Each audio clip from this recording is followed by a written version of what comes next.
Today's council meeting starts at 1 p.m. local time. Streaming is paused during breaks. Audio streaming of today's council meeting starts at 1 p.m. local time.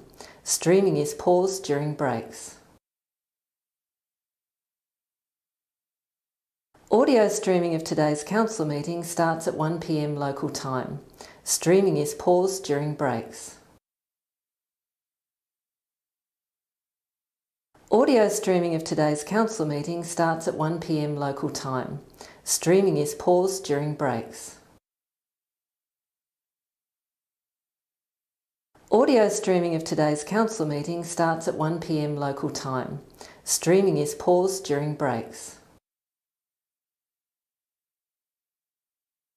Audio streaming of today's council meeting starts at 1 p.m. local time. Streaming is paused during breaks.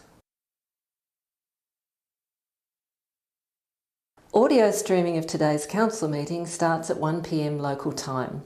Streaming is paused during breaks. Audio streaming of today's council meeting starts at 1 p.m. local time. Streaming is paused during breaks. Audio streaming of today's council meeting starts at 1 p.m. local time. Streaming is paused during breaks.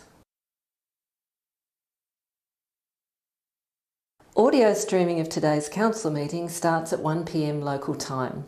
Streaming is paused during breaks. Audio streaming of today's council meeting starts at 1 p.m. local time. Streaming is paused during breaks. Audio streaming of today's council meeting starts at 1 p.m. local time. Streaming is paused during breaks. Audio streaming of today's council meeting starts at 1 p.m. local time. Streaming is paused during breaks. Audio streaming of today's council meeting starts at 1 p.m. local time. Streaming is paused during breaks. Audio streaming of today's council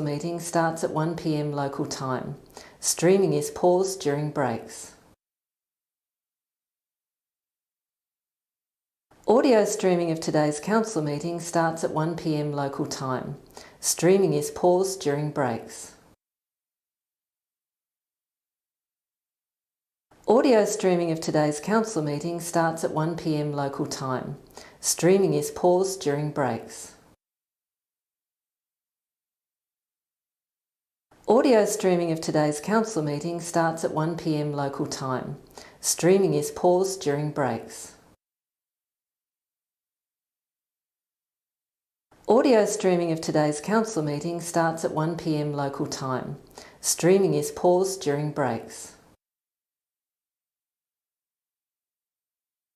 Audio streaming of today's council meeting starts at 1 p.m. local time. Streaming is paused during breaks. Audio streaming of today's council meeting starts at 1 p.m. local time. Streaming is paused during breaks. Audio streaming of today's council meeting starts at 1 p.m. local time. Streaming is paused during breaks. Audio streaming of today's council meeting starts at 1 p.m. local time. Streaming is paused during breaks. Audio streaming of today's council meeting starts at 1 p.m. local time. Streaming is paused during breaks. Audio streaming of today's council meeting starts at 1 p.m. local time. Streaming is paused during breaks. Audio streaming of today's council meeting starts at 1 p.m. local time. Streaming is paused during breaks. Audio streaming of today's council meeting starts at 1 p.m. local time. Streaming is paused during breaks. Audio streaming of today's council meeting starts at 1 p.m. local time. Streaming is paused during breaks. Audio streaming of today's council meeting starts at 1 p.m. local time. Streaming is paused during breaks. Audio streaming of today's council meeting starts at 1 p.m. local time. Streaming is paused during breaks. Audio streaming of today's council meeting starts at 1 p.m. local time. Streaming is paused during breaks. Audio streaming of today's council meeting starts at 1 p.m. local time. Streaming is paused during breaks. Audio streaming of today's council meeting starts at 1 p.m. local time. Streaming is paused during breaks. Audio streaming of today's council meeting starts at 1 p.m. local time. Streaming is paused during breaks. Audio streaming of today's council meeting starts at 1 p.m. local time. Streaming is paused during breaks. Audio streaming of today's council meeting starts at 1 p.m. local time. Streaming is paused during breaks. Audio streaming of today's council meeting starts at 1 p.m. local time. Streaming is paused during breaks. Audio streaming of today's council meeting starts at 1 p.m. local time. Streaming is paused during breaks. Audio streaming of today's council meeting starts at 1 p.m. local time. Streaming is paused during breaks. Audio streaming of today's council meeting starts at 1 p.m. local time. Streaming is paused during breaks. Audio streaming of today's council meeting starts at 1 p.m. local time. Streaming is paused during breaks. Audio streaming of today's council meeting starts at 1 p.m. local time. Streaming is paused during breaks. Audio streaming of today's council meeting starts at 1 p.m. local time. Streaming is paused during breaks. Audio streaming of today's council meeting starts at 1 p.m. local time.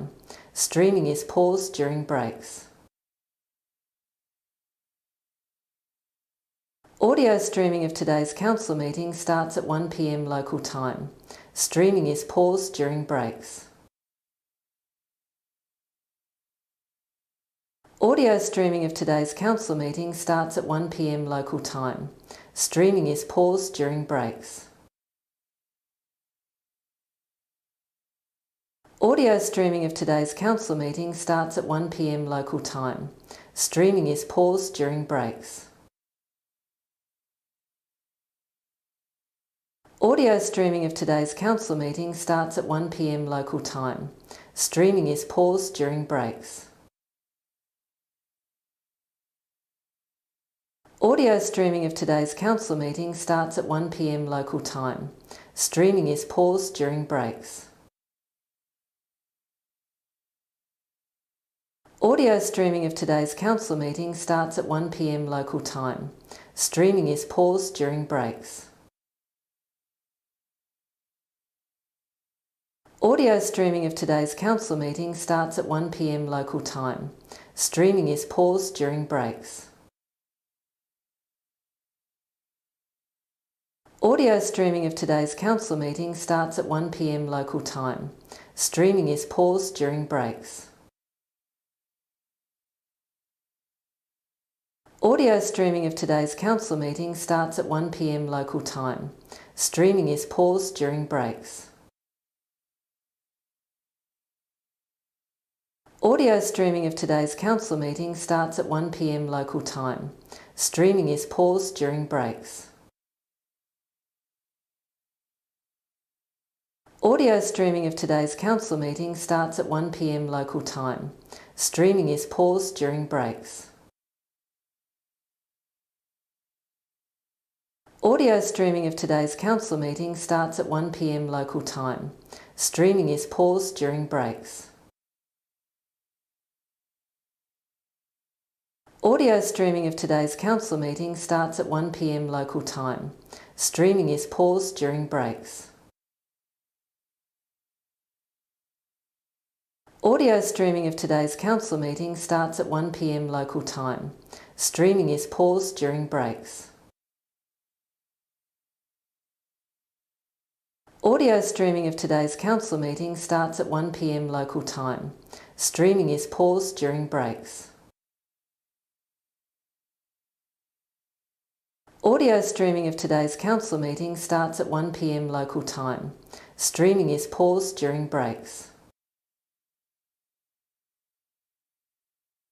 Audio streaming of today's council meeting starts at 1 p.m. local time. Streaming is paused during breaks. Audio streaming of today's council meeting starts at 1 p.m. local time. Streaming is paused during breaks.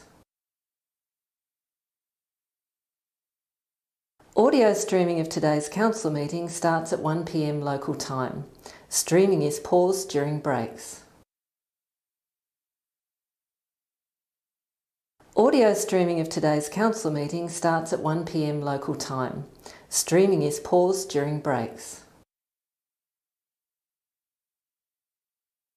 Audio streaming of today's council meeting starts at 1 p.m. local time. And just a welcome to our first council meeting for the year. And as such, we have Auntie Sharon Holbrook here, I believe, to deliver a welcome to country.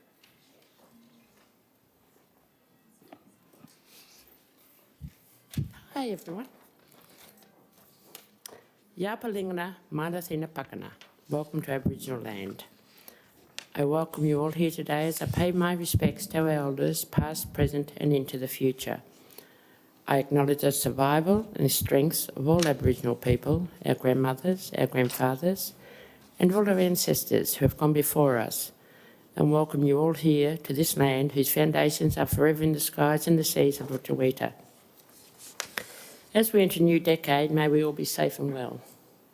I stand proud in my identity as an Aboriginal elder within the Lutruwita community of this land you call Tasmania. I wish you all well in your endeavours, and may our elders past and present guide and support you, as together we have the knowledge, the experience and the strength to overcome any barriers. Nawi Nina too. Stay safe and thank you. Thank you very much, Auntie Sharon, for those words. Can I too, in the spirit of reconciliation with the citizens of Launceston, recognise that Launceston is situated on country of which the Tasmanian Aboriginal people have been owners for over 35,000 years, and on which they have performed age-old ceremonies of celebration, initiation and renewal. We acknowledge the Aboriginal community of today, their living culture and unique role in the life of this region, and offer our deep appreciation of their ongoing contribution to our community. Thank you. Please be seated. We have no apologies for today. Declaration of interest. Some declaration of interest. Councillor Soward. 9.1. And I have one for 9.9. Any other declaration of interest? No. Confirmation of minutes. Somebody happy to move the minutes of the previous meeting? Deputy Mayor. Councillor Spencer seconded. All those in favour, please raise your hand. And that is all councillors present. That is carried. We have no deputations or no petitions, no community reports, public questions on notice, which is a follow-up there, public questions without notice. Any public questions for today? Now's your chance.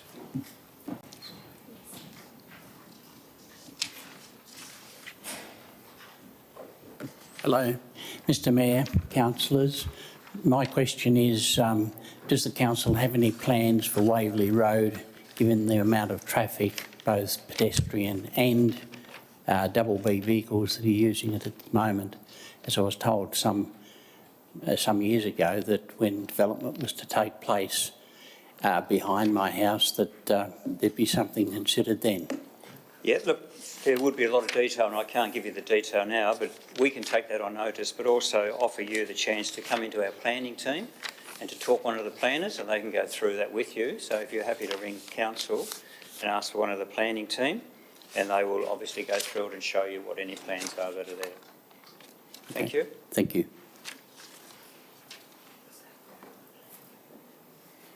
Any other questions? Don't think so. So under the provisions of the Land Use Planning and Approvals Act of 1993, Council acts as a planning authority in regard to the items included under agenda item 9 as planning authority. So we have 9.1. I haven't got a list of speakers yet or anything, so is there any for... No, for 9.1. Thank you. So is someone happy to move? Councillor McKenzie. And seconded Councillor Harris. Councillor McKenzie, you wish to speak to item 9.1? I do, Mayor, and I guess from my perspective it's a relatively straightforward development application. There is no new building. The building is in existence and it's just a slight change of use, which really doesn't change the amenity to any significant degree. I note that some of the representors are people who are representing against the university being there at all, which is a matter that's now well past. In relation to those sorts of things and the flood mitigation risks and so forth which exist. The building's there now where it is, so I see no reason at all that we should not approve this development application this afternoon. Thank you. Councillor Harris? Any other councillor wish to speak? Deputy Mayor.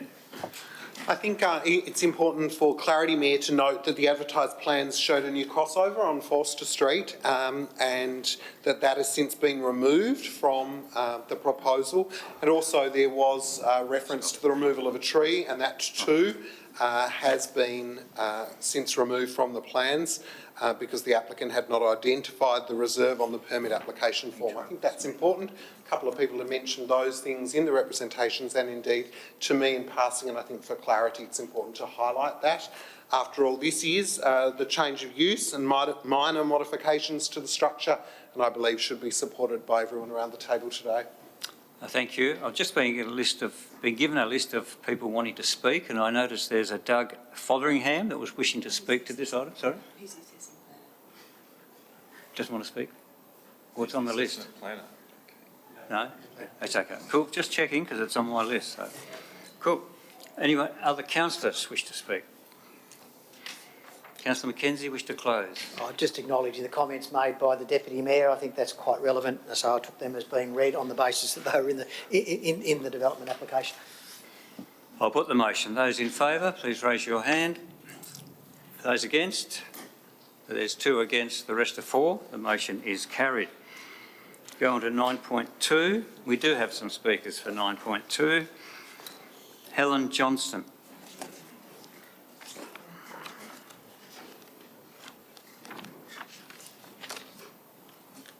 Hello, my name is Helen Johnston. I live at 179 York Street and I've lived there for 20 years. I'm greatly concerned with what 169 wants to do because this will totally change the way that I access my property and how we're going to park. Now, although they have consulted with their little stratum for terrace houses, there's actually 10 terrace houses, so it's going to impact 6 other people and we haven't really ever been consulted or even to see how this is going to work. I've been told, and we've sort of drawn it out, we've given you some photos, that it's going to even make it really hard for trucks, maybe even fire brigade or ambulance to get in there. And because somebody already parks there that's in Bathurst Street, they will then park their car near their property in Bathurst Street, which I think is going to make it even harder for us to get in and out.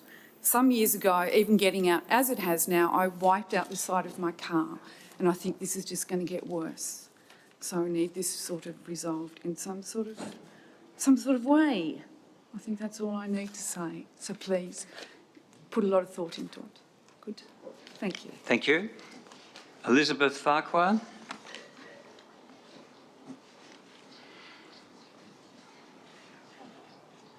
Oh, sorry. I'm Elizabeth Farquhar. 177 York Street is my accommodation place, 2 up on York. I'm very concerned about the parking at the back if this project goes ahead.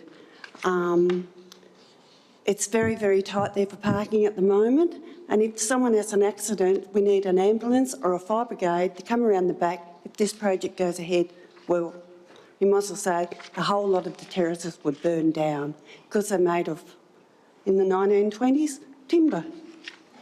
That's all mine is, just concerned about the parking and how to get one way in, same way out. Got to reverse out or reverse in. Sorry, thank you very much. No, thank you. Thank you. No, thank you.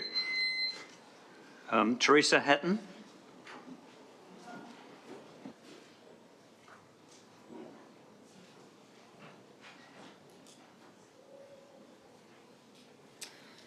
Mayor, councillors, I'm Teresa Hatton. I'm a building designer. I'm acting for the client today who lives at 169 York Street. An ambulance and a fire truck would be unlikely to get down the actual back anyway. They would pull up on York Street. It is normal in other situations that they would have to reverse in or reverse out. We don't design access for that. There's an actual right-of-way. Currently, you may have seen this morning that the cars are parking on the right-of-way. That is the actual in and out that people are to use, and there is parking at the back of the people's property. The actual fence that's problematic, the client did actually meet with the people in our strata. Yes, there are 10 terraces in the actual development, but our strata is only 4 of them.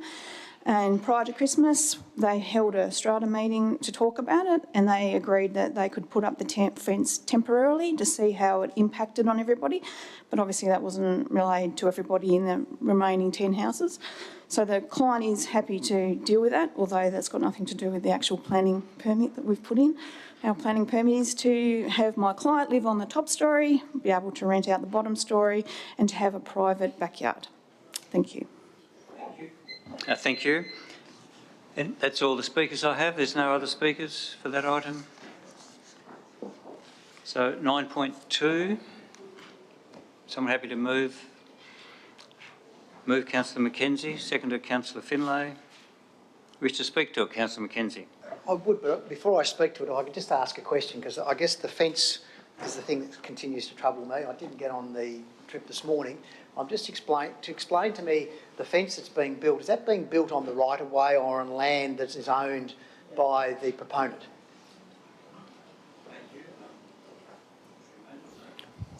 The fence is being proposed to be constructed on their private property. Thank you.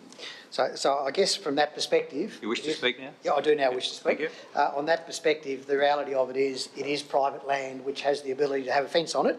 As a consequence of that, they have the right to do what they wish on that land that's theirs. Whether there's an existing right-of-way there that people use because it's been that way for a long period of time, unfortunately isn't relevant in the decision that we're making today. We're actually making a decision about a tenancy building within the boundary of their property, and as a consequence of that, they're quite entitled to do so. We're not increasing our car usage on the basis that the building already has 2 existing bedrooms. We're just going to have one in one block of flats and one in the other one. So the reality of it is there is no change to the parking as a result of this. Now, the parking in the area may well be at a premium now, but I don't believe that that's an issue for us to consider based on the fact that there is no real change to the internal operations of the property, other than they're going to probably put a kitchen in upstairs and private open space. So as much as I understand the comments made by the representatives today and in their written format, I just don't believe there's an issue that we can actually deal with effectively to stop this from a planning point of view. Thank you. Councillor Finlay? Thanks, Mel. I will just speak quickly and following on from Councillor McKenzie's comments.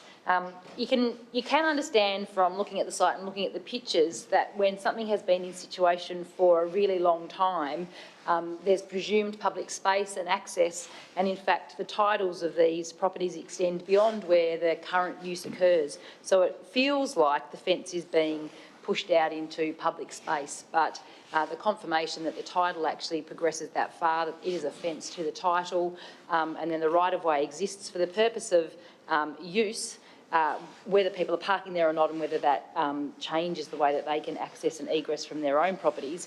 But in terms of the development application that we had before us today, the change of the structure from upstairs and downstairs, the access point provided, the public the private space and the fence on the tidal boundary, it is all reasonable and should be approved today. Thank you. Any other speakers? Question, Councillor Dawkins? Can I just confirm that residential parking permits are available in that area? CEO, do you know? Director?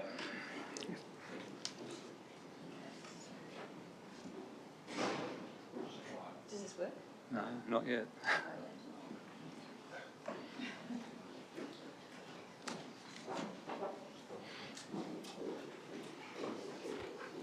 Thanks, Mayor. I believe they are.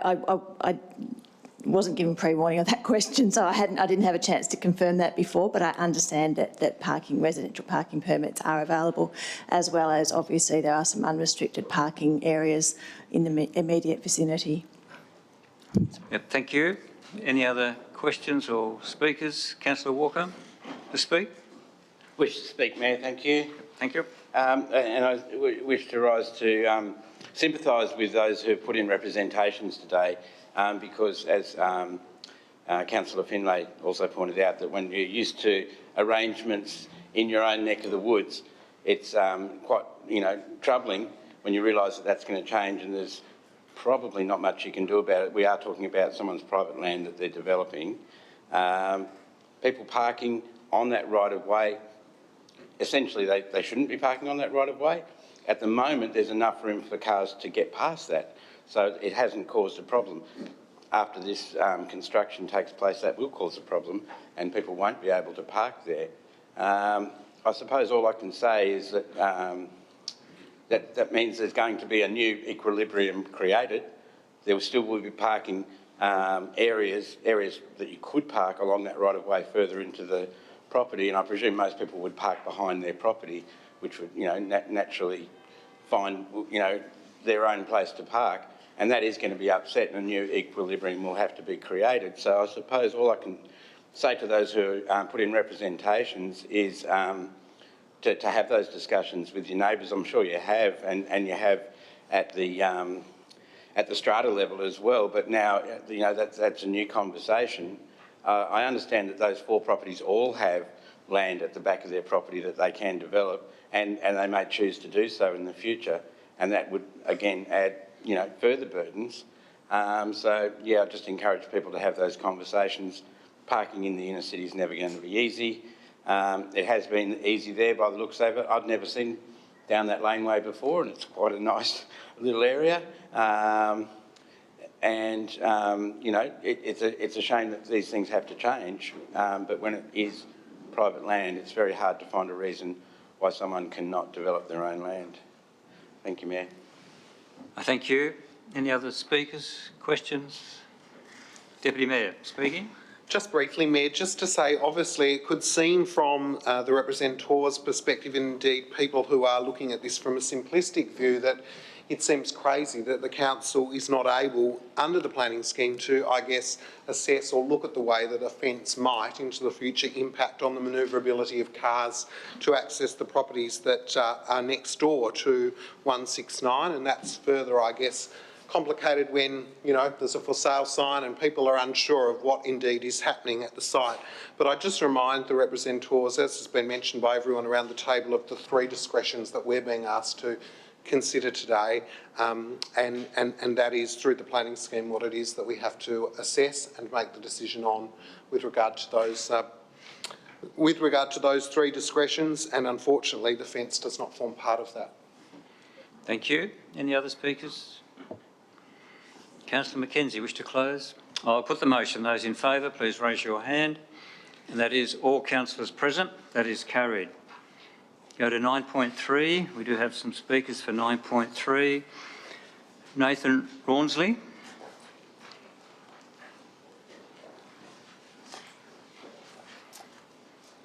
G'day, Nathan Rawnsley, the owner of 13 Queen Street. My concerns are the solar access to my private open space, heavily shaded most of the day as it is, and we will be even more so shaded with a new dwelling only 1 metre off my boundary. Their kitchen window will be a mere 1.2 metres off my so-called private open space, so not so private. The overlapping roof plan, blocking sun and views, which serves no purpose and will add cost to their bill. The soil conditions in the area are very unstable, which also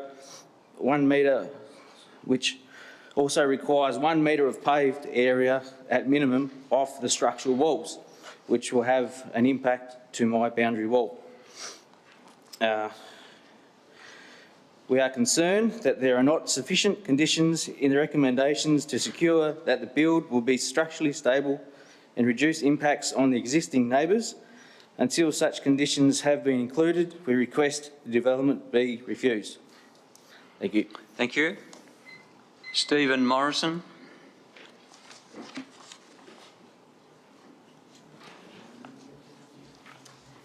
Stephen Morrison, 15 Queen Street.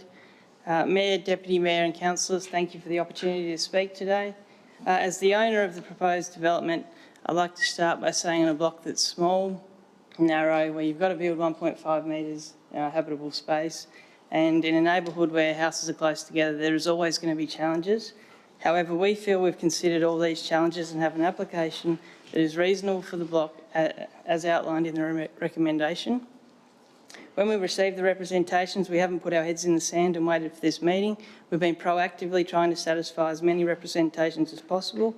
This has been done by engaging a consultant to compile 3D shadow modelling, receiving advice from a geotechnical engineer to construct using screw piles only so there'll be no vibrations in the neighbourhood, working with our designer, the council and 17 Queen Street to slightly amend our plans. To avoid delays, we're submitting the development application as is, as we think it's reasonable and clearly passes the scheme. However, I do have amended plans with me that the council advised I can lodge through a minor amendment, and if this further satisfies 13 Queen Street's representation, we will lodge these plans through a minor amendment. The amended plan switches the patio onto the opposite side of the house and also removes the kitchen window. In my view, as the owner, we've done everything required per the planning scheme. We've then gone out of our way to try to compromise as much as possible. A build on 15 Queen Street is never going to satisfy all neighbours, but we've done our best to try. Thank you. Thank you. That's all the speakers I have, unless there's any others there. No one can. So we move. Someone happy to move the motion? Councillor Mackenzie moved. Seconded Councillor Harris. Do you wish to speak to Councillor Mackenzie? I do, Mayor, and I'd like to thank both the representor and the proponent for their words this afternoon. I think just by the comments made by the proponent, clearly he's trying to do something on a very difficult block. It is a residential block which has been vacant in an area which is flood prone and therefore has some restrictions in relation to how it can be built. It appears that in the design they've managed to deal with those flood mitigation issues as well as build a building on a small block of land. I think, as the proponent has said, it's never going to satisfy everybody in relation to the way it's going to build, because when you go from a vacant block to having something built on it, something's going to be different when you look out your front window. So the reality of it is there will be some issues that arise as a result of a development of this nature. And we've got 12 today, of which there are varying themes of similar sorts of things, of people seeing something that they are not used to seeing out their front window. So the reality of it is, does this meet the scheme? I think the mitigation strategies have been put in place, and I'm pleased to note the comments made by the proponent that they've got a minor amendment which will actually amend them further to improve things. But having said that, there are already mitigation positions put in place in regards to the window. In the kitchen window is going to be opaque, and some other changes that also visualise or remove some of the amenity issues referred to by the representative in his earlier comments. So I believe that the dwelling is appropriate for us to approve today. It's a difficult build, like a lot of these blocks are, but I think they're doing everything to try and meet the requirements of the scheme, and where there are performance criteria in place, they have done what they can to meet those the best way they can. Thank you. Councillor Harris. Thank you. I also rise to support this motion and thank and congratulate the proponent, Stephen Morrison, for actually making further minor amendments to his plans, which I think is a great outcome. And as Councillor Mackenzie had said, when you're dealing with inner city, it will be something that we'll have a lot more of people being overshadowed, because often the blocks that are being built on now are the difficult ones. That's why they're being left, because they were hard to build on. If they were easy, they would have been built on long ago. But I do feel that this is a great outcome. I had never been down that street, and to see number 13 Queen Street, I think number 15 will complement it very nicely, and it just shows how Invermay is changing from what it was from its heritage roots of little small single-storey cottages that unfortunately are flood prone, to now having to being built up above the flood level, and hence the need for 2 storeys. Thank you. Thank you. Any other speakers? Deputy Mayor. Thanks, Mayor. I rise to, first of all, thank the representations that were received during the formal process. I note that in the instance of number 13, probably a great deal of expense and time went to having that prepared, and that is certainly appreciated, as is the people who have turned up today to further expand upon that. Want to reference the conditions outlined in Condition 5, which have been referenced around the table already, with regard to privacy, and also further expanded upon by one of the speakers today, the developer himself, and commend the motion as is to the table. Thank you. Question from Councillor Walker. Yes, thank you, Mayor. The proponent mentioned an amended plan that he would be submitting. That's not what we're voting on today, I take it. And I suppose my question goes to, which, you know, of course, as other councillors say, that's a great thing. It's what we'd like to see more of, is that type of negotiation and listening to each other. I'm sure everyone likes to see that, and even the representative might well have been pleased to hear that. But can you explain the process from here, once we've, if we have passed this today, is there any way that we can put an expectation of those amendments on the motion today, or is that just something that's outside our purview at the moment? Director. So, as I understand it, what's proposed is that what's before council today, or the advertised plans and the planning officer's recommendations, is what you're being asked to vote on today. But the proponent has indicated that should that approval be forthcoming, it's his intention to lodge for a minor amendment to the permit that's been issued, and in that case, which is, you know, his right to do it, and in that case, the representatives would be advised of the amended plans. Thank you. Another follow-up? Or you want to speak? Yep, you may speak. Happy to speak. Thank you for that explanation, and I will rise to support this development application today, partially based on that offer of an amended plan, and I look forward to eagerly seeing that come to fruition. I imagine it's something that not necessarily would come back through council if there were no objections to it. So in that case, I do wish both 13 and 15 Queen Street all the best in that process. It is, of course, a vexed issue building in an area that is flood prone. People do have to build up to a certain height depending on their location, and that will continue. So in these areas where there are established houses at a single storey, if there is vacant land or a house is demolished, it gets replaced with something that will be much higher than its neighbours. In this case, the neighbour is of a similar build and stature. So as Councillor Harris mentioned, I think it will be rather complementary, the buildings in that street, and it's interesting to see that come to a conclusion. Thank you, Mayor. Thank you. Deputy Mayor has a question. Thanks, Mayor. I think it's important to ask the question. We're only being asked to consider indeed what's contained within. Anything that the developer suggests that he could or might do is not compulsory and will therefore not be and should not be considered as part of what is being determined today and what might happen into the future. Is that not the case? Correct. Any other speakers? Councillor Mackenzie, wish to close? Yeah, I was going to close just on that. Today we're actually voting on what's in the papers. It's a great recognition of what the proponents put forward, but we can't take that into account. In my view, the development application stands on what it's there today and is, in my view, approvable on that basis. If he can enhance it further to improve the amenity of his neighbour, that's fantastic. And I certainly believe the fact that he's actually raised it today gives a great deal of hope that that will be the case, because he didn't need to do that. But in my view, we're not voting on what might happen. We're voting on what we've actually got in front of us in the papers today. Thank you. I'll put the motion. Those in favour, please raise your hand. And that is all councillors present. That is carried. We move on to 9.4.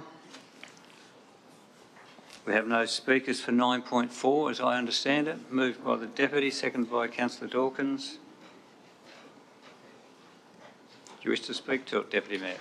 Just very briefly, obviously this came before us on the 12th of November and there was a period of exhibition during which time there were no formal representations that were received by the Council, and so thus it is recommended for approval and advice is provided to the Planning Commission with regard to the amendment approved, certified and exhibited as included back in November and as contained again within today's agenda. Thank you. Councillor Dawkins? Any other councillor wish to speak? I'll put the motion. Those in favour, please raise your hand. That is all councillors present. That is carried. Move on to 9.5. We have two speakers. Trisha Pickersgill. Not sure about pronunciation. She's not here. Not here? No. Colin Cook. Yes, come in.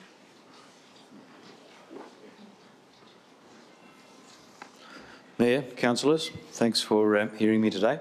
Without prejudice, I just want to say first up that we welcome the development that's happening across the road from us, but there are some issues which you will have read in your documentations.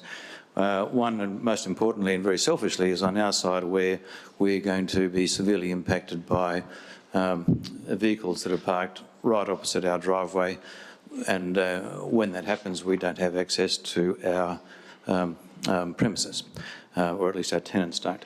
So I'd just like you to please review our recommendations that we've made there. And the other one is the in relation to the traffic management. Now, it's a fine line between what planning's responsible for and similarly what parking is responsible for.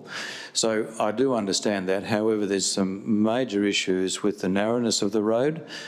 Arina Street at our end is a main arterial road joining Elfin Road to Abbott Street, similar to David Street and similar to Claremont Street, and it carries a lot of traffic during school hours.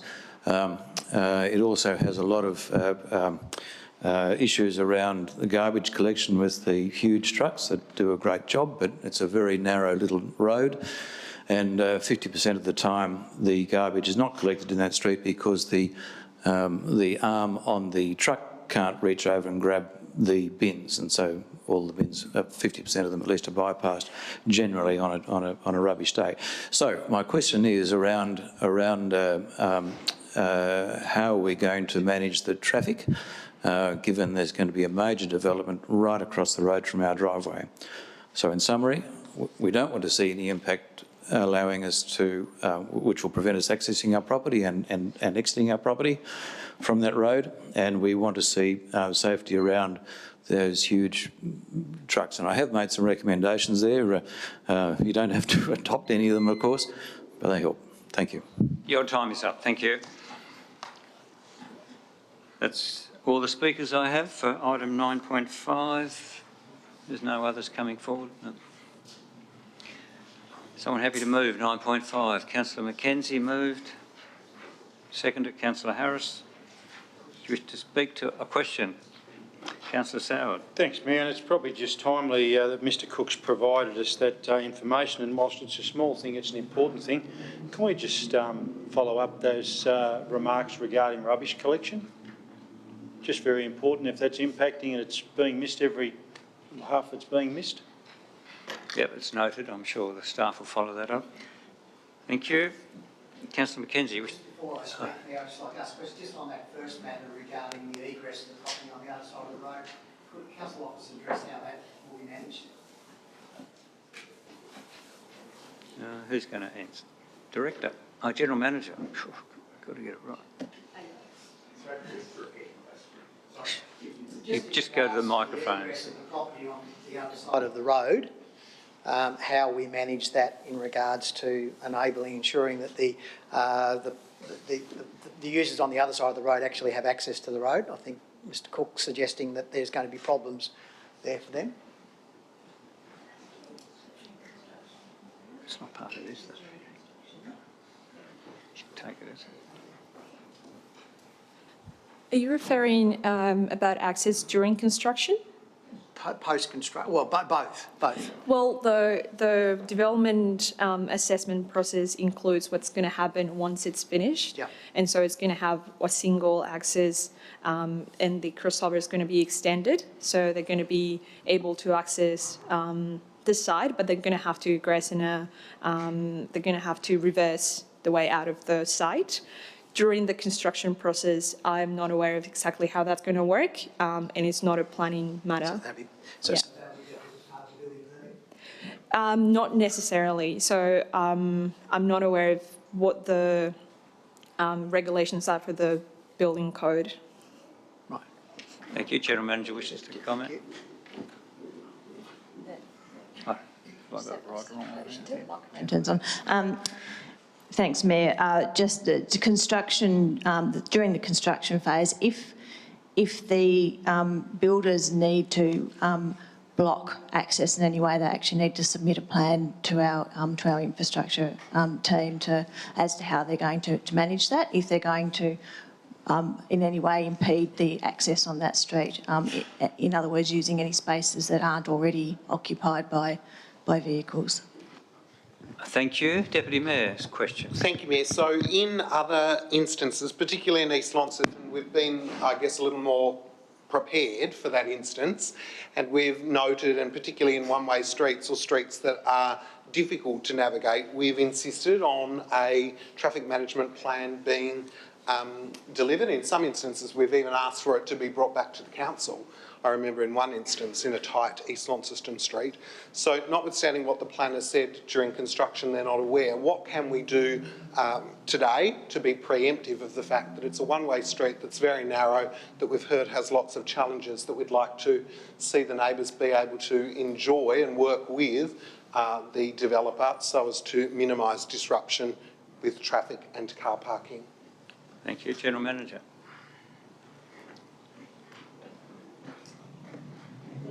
Planner may be able to expand on this, but as I understand it, the crossover is actually going to be extended, so that will actually reduce any parking on the street. So that should, in theory, make it easier for people parked opposite the site for their access and egress. Sorry, to simplify my question, what can we do today to ensure a traffic management plan is supplied during the construction phase of 36 Arina Street? When we first received the representations, I contacted the infrastructure department and I asked them if it was reasonable to ask for a construction plan for this type of development. And the response was that we wouldn't request this because it was just an extension to a dwelling. When it's something major, then we may request that as well, and if it's been included in permits. But the consideration was that it wasn't necessary to do it in this instance. Thank you. Any further question? Councillor Mackenzie, you wish to speak?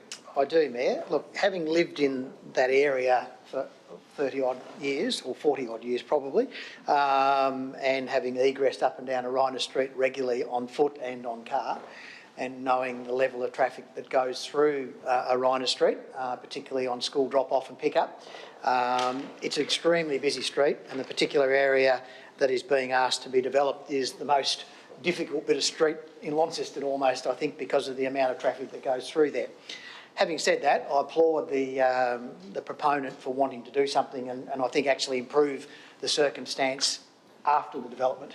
The issue is getting through the development, in my view, and I think they're the comments that are made by the representative who spoke today, is really how we manage that. And I think that's something that behoves council to really get on top of to manage that through, because it's not only going to be the tenants on the other side of the road that'll have a problem, it'll be the people dropping children off to school and going through that way to Abbott Street. It'll be those going through Abbott Street to go to the commercial activities nearby. So there is going to be issues, in my view, in regards to that, unless we have a very good traffic management plan to ensure that all the people who are affected by the building are dealt with appropriately. So whilst speaking in favour of the development, because I think it's a good development on a block which is very difficult, to me it really, the issue to me is how we manage the development process. I don't believe that's part of what we're deciding today, because it's a planning process today. But in relation to the actual management of the build, I think that's something we as council need to take a proactive role on, because I think we're going to have a lot of problems if we don't.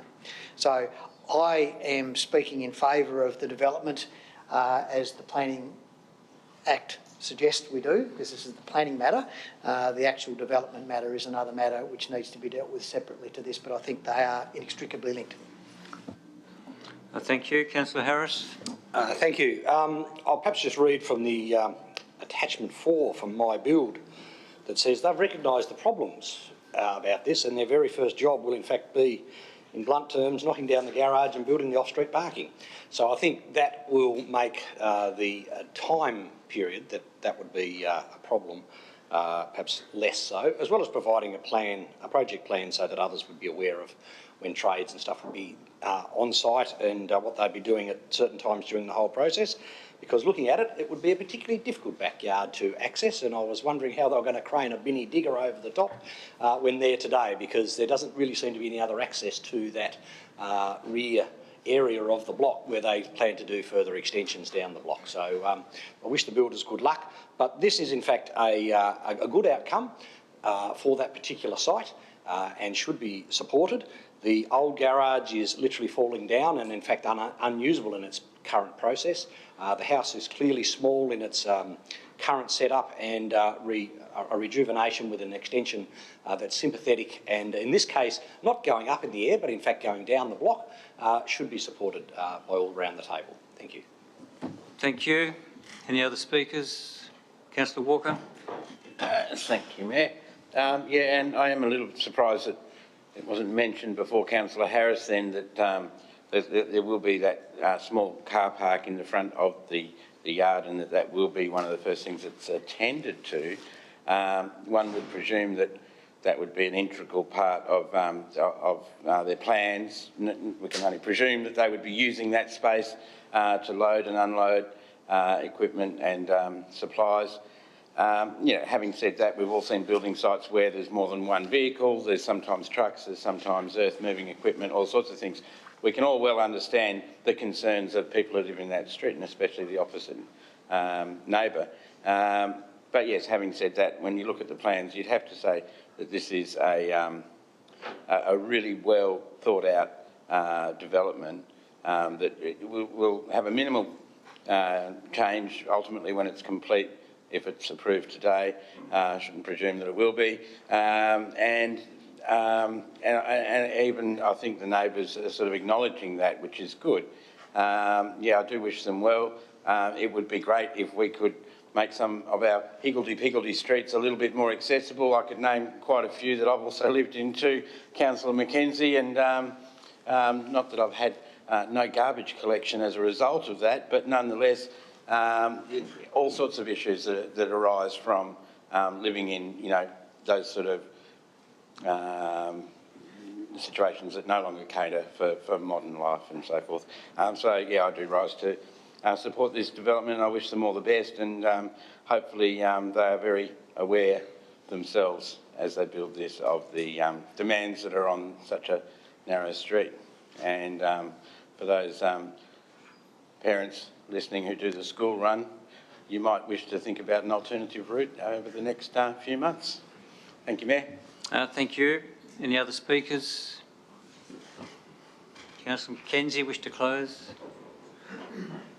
I'll just close as I started, I think, which is really applauding the development, but also understanding the issues that are created by the development and making sure that the proponent, the council and any other authorities who are involved in this manage this in the best way possible so that we get the best outcome we can in regards to the construction process. Thank you. I'll put the motion. Those in favour, please raise your hand. And that is all councillors. That is carried. So we move on to 9.6, Hiawatha Street. We do have some speakers for 9.6. Firstly, Michael Castley. Mayor, Deputy Mayor, councillors, thank you for the opportunity. Michael Castley, 221 Penquite Road, adjoining the rear boundary of 36 Hiawatha Street. There are a couple of points arising from the Town Planner's report of which I was not aware when I wrote my submission. The combined gross floor area of outbuildings must be no greater than 45 square metres. The proposed fourth floor area of the shed consists of a total of 82.3 square metres, including a mezzanine. The report suggests there are a number of properties with outbuildings of a similar footprint in the area, and I have lived in the neighbourhood for 27 years and cannot think of one property in the immediate area that has an outbuilding larger than the allowable space. The proposed shed is greater in height than the exclusion allows. The shed encroaches on our boundary due to its overall height. The shed will block our distant view to Mount Barrow from our living areas and impact on winter sunlight values. From the report, the increased shed height above exclusion limits is for the operation of a vehicle engine hoist. An engine hoist has a reach of approximately 2.2 metres high. The proposed shed is a further 2.5 metres above this. I would question the applicant's inability to reduce the height of the shed and not be able to fulfil the purpose of lifting out engines. In summary, our representation is not against a shed within the allowable limits, but rather against its scale, bulk and proportions and its detrimental effect on the amenity, visual and aesthetics to its neighbours. In reaching out to the applicant, in the interest of good neighbourliness, if the shed were not to exceed the height exclusion values under allowable performance criteria, we would be acceptable of the shed. Thank you. Thank you. John Billett.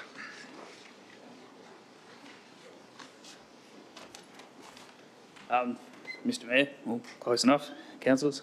John Billett, a resident of 36 Hiawatha Street. I purchased the property many years ago, and as a young person paying a mortgage, it's taken some time to have the money and the, I'm not sure what the right word is, but be able to do this. I have quite a passion for restoring cars, and I'm not sure entirely where there was miscommunication, but the height is actually for a vehicle hoist, which is required around 3.6 metres to be able to lift a car off the ground. This is for my own personal use of cars at home. It's 100% not for a business at all.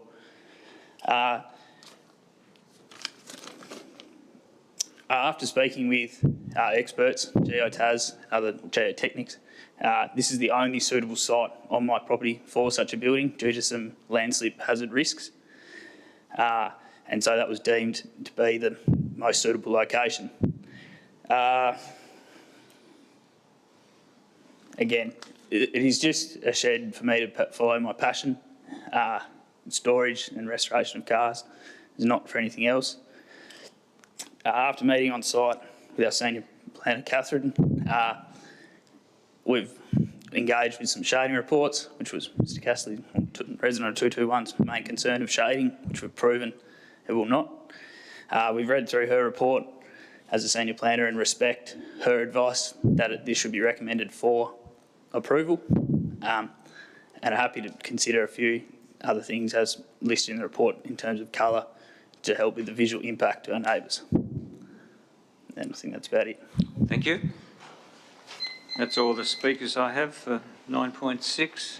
Someone happy to move a motion? All silent. Councillor Spencer, move the one as is. It's in that, yep, just checking. Move Councillor Spencer as our seconder. Councillor Mackenzie. Do you wish to speak to it, Councillor Spencer? Yes, thanks, Mayor.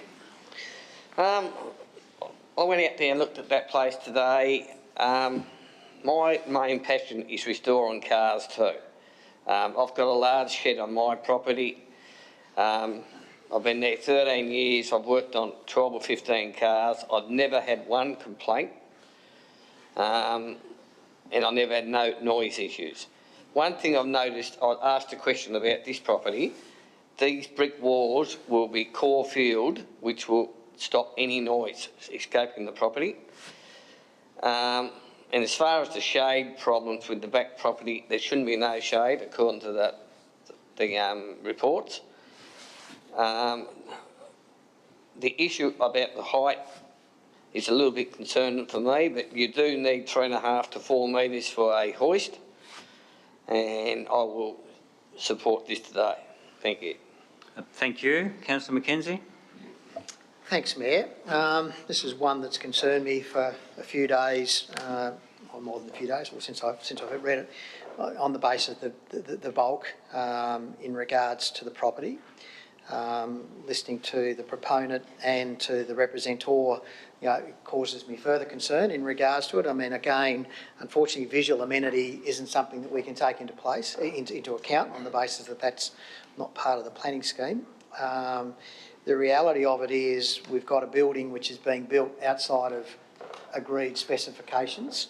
Was it 45 and it's been 85 or something like that, so a significant increase in the level of bulk. I'll take Councillor Spencer's wisdom in regards to the need for a height of a certain level to be able to extract, put a hoist system in place. I'm not sure that necessarily belongs in a backyard of a personal residence personally, but I also understand the need and the people who love their cars and do things.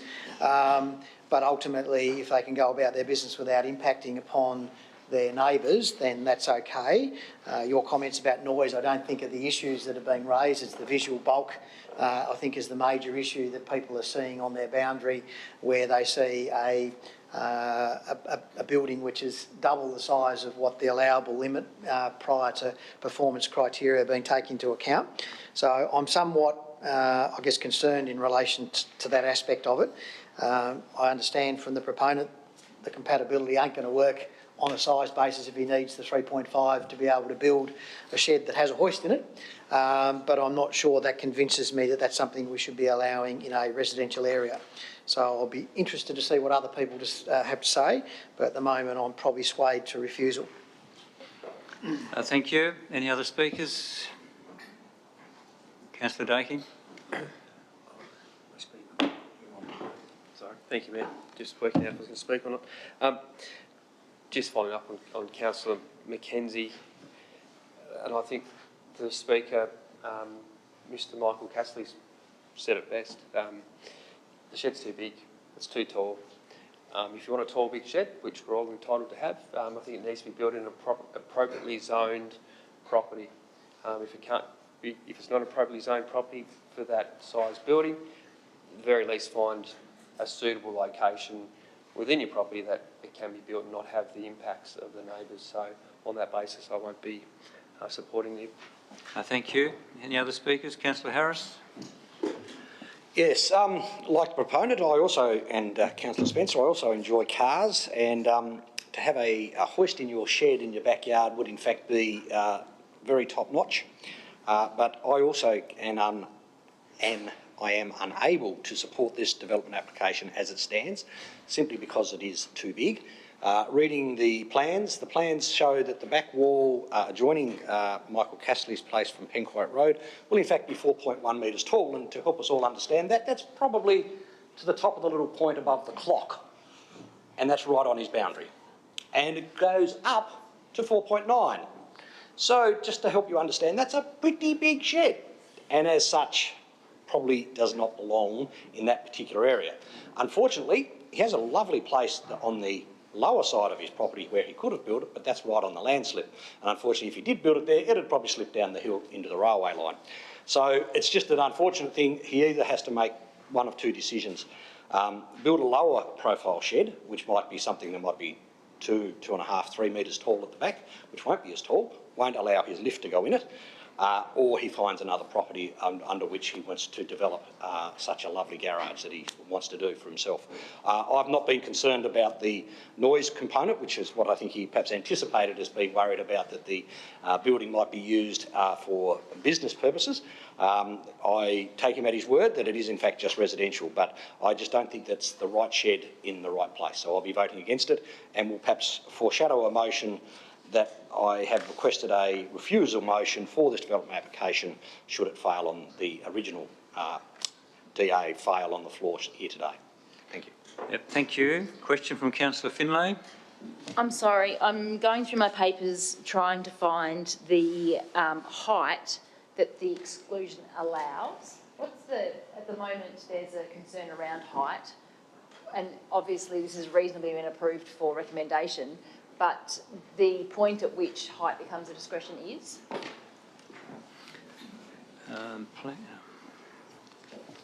In this regard, there's no actual limit on height for outbuildings. The issue is whether or not it fits within the building envelope. And so in this case, it doesn't fit within the building envelope because it's too close to the rear bound. You have to come in for, the acceptable solution is to set back 4 metres from the rear boundary, project up at 3 and then across at 45.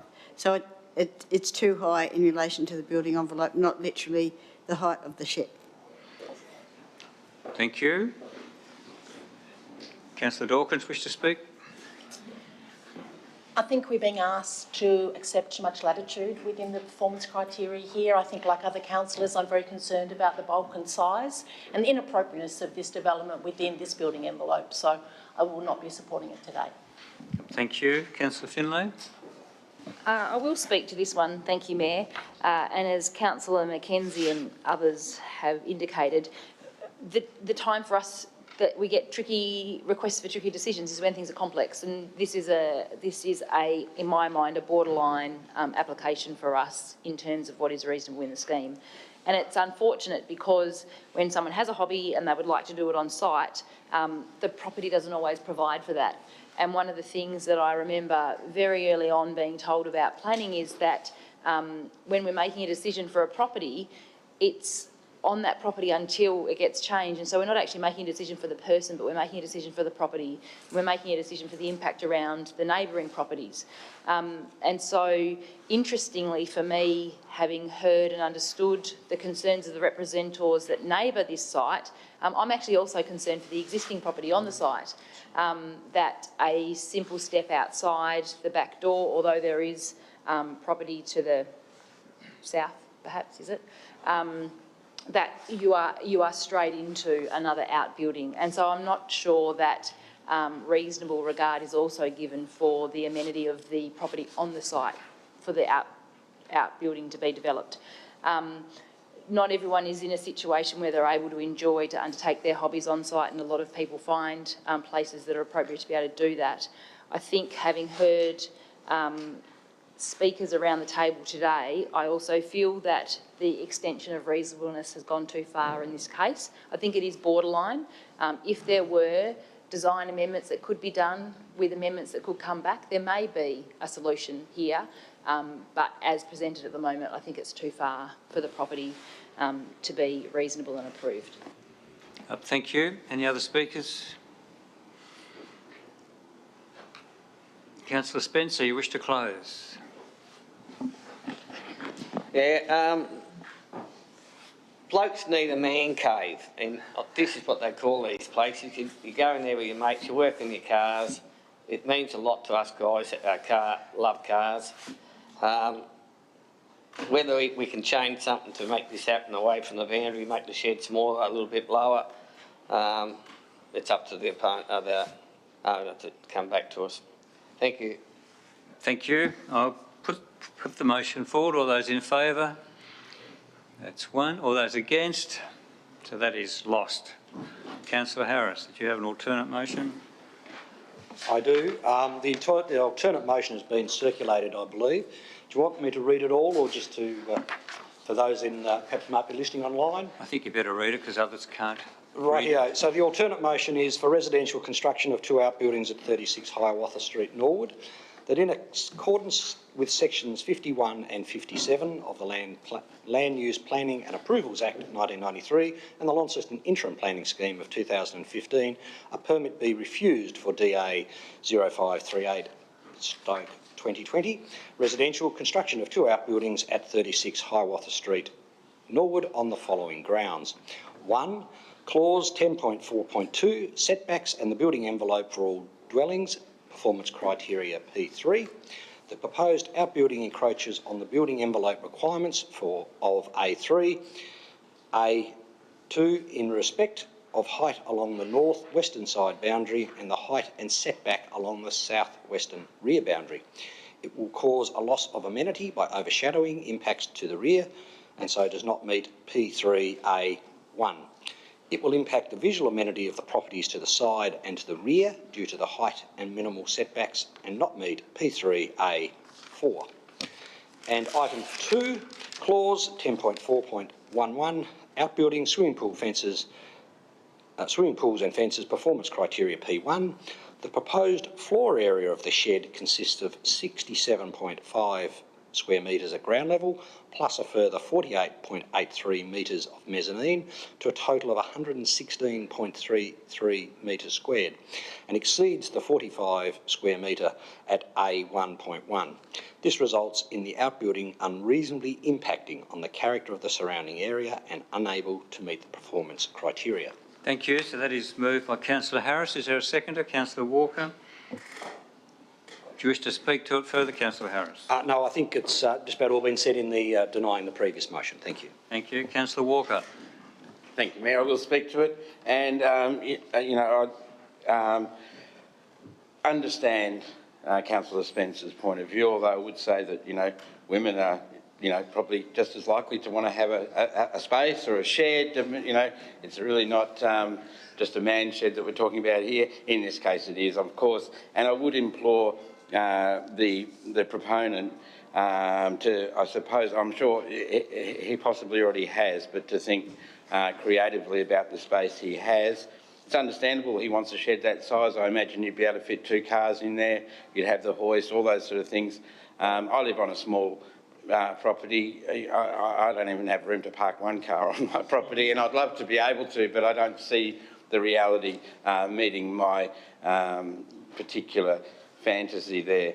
So, so I would implore, this also included a proposed carport at the front of the building. I'm presuming in a sense that by refusing the development application, we've also refused that. Would that be correct? Maybe it was a rhetorical question. I think we have.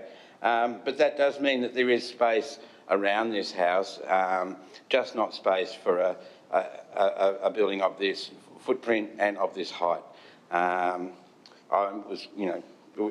We don't have to focus on the refused application. We're looking at this alternative motion, I would just implore the proponent to get creative and wish him all the best. Thank you. Thank you. Any other speakers? Deputy Mayor. Thank you, Mayor. I reference the alternate motion that is before us now, or the motion that is before us now, and for me it's matters as it was in the previous of scale, of bulk, of height, of setback, and importantly of loss of amenity.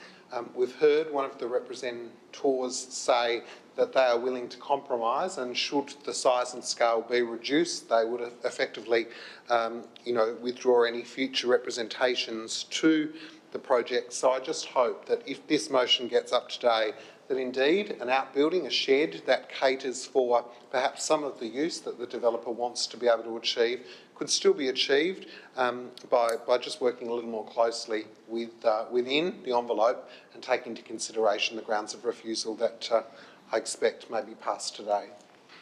Thank you. Any other speakers? Councillor Harris, you wish to close? I'll put the motion. Those in favour, please raise your hand. That is all councillors present. That is carried. Go on to 9.7. No speakers, as I understand it, for 9.7. No one coming forward for 9.7. Would somebody happy to move the motion? Councillor Mackenzie. Is there a seconder? Councillor Spencer, thank you. Councillor Mackenzie, you wish to speak? Oh, question. Councillor Finlay. My understanding that the earlier public question was in regards to this item, and I do seem to recall comments in the past regards works that may or may not happen on Waverley Road. I'm just wondering whether we are aware of any, in our future financial plans and our capital plans, whether there is anything earmarked for Waverley Road or not, as it was a question. I think there may have been a misunderstanding of what the intention of the question was earlier.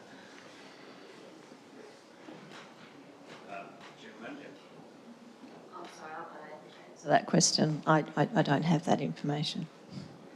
CEO, I'll talk more generically. Like, we are aware that between Waverley and St Leonard's, there are proposed, development, and we have been working for some time in terms of what the future development opportunities are in that area. I think it's difficult to answer this specifically for this individual. I'd rather he come in and talk to our planners and actually have a look at that, and then look at how the proposals that are in draft form,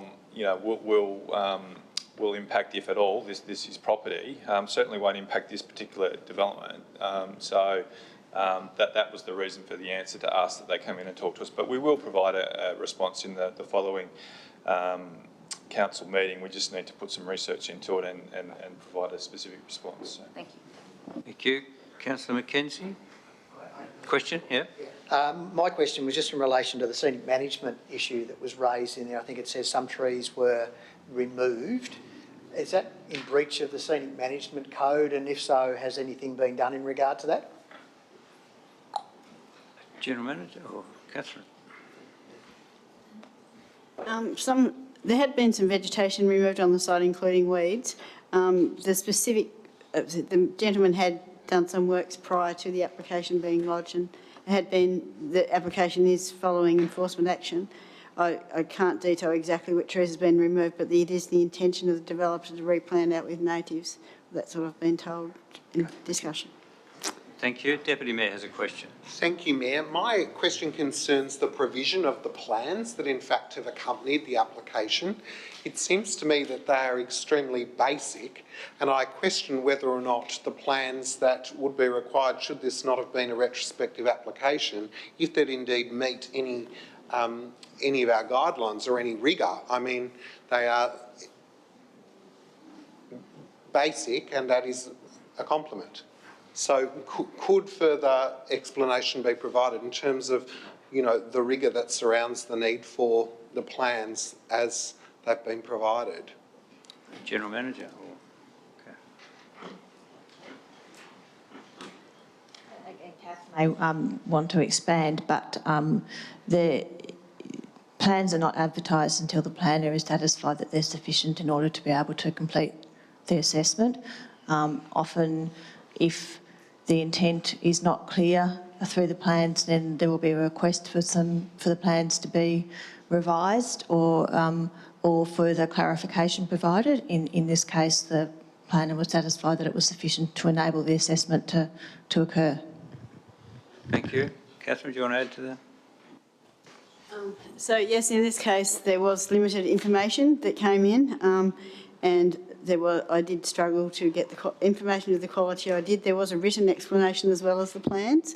But yes, if it was a new application, it would have had to have been better, but sometimes we're a bit limited with enforcement action. Sorry. Yep, thank you. Councillor Mackenzie, you wish to speak? I do.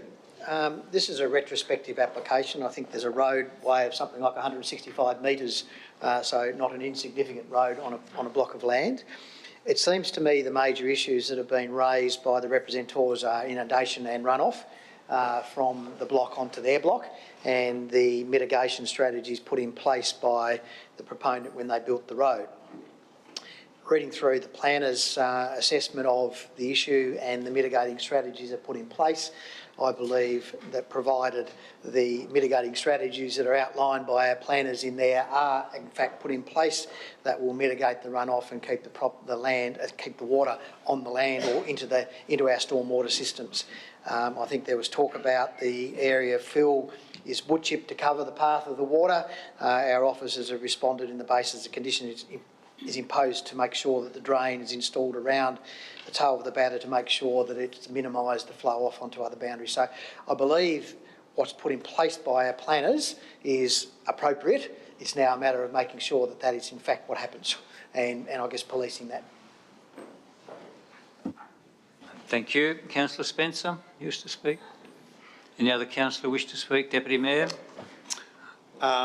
I need to say that we never enjoy having to look at retrospective applications. I expect it's a similar instance with regard to our planning department, especially when they come to us from a compliance perspective. So we look forward to the developer doing the right thing from here. And we noted this morning that there is a for sale sign, expression of interest sign on the property. We look forward from this point on, should this motion be successful around the table, particularly with the additional things that are now going to be required with runoff and other elements that have been mentioned. It's important that everyone follows the same procedures to get the best planning outcomes for our city possible.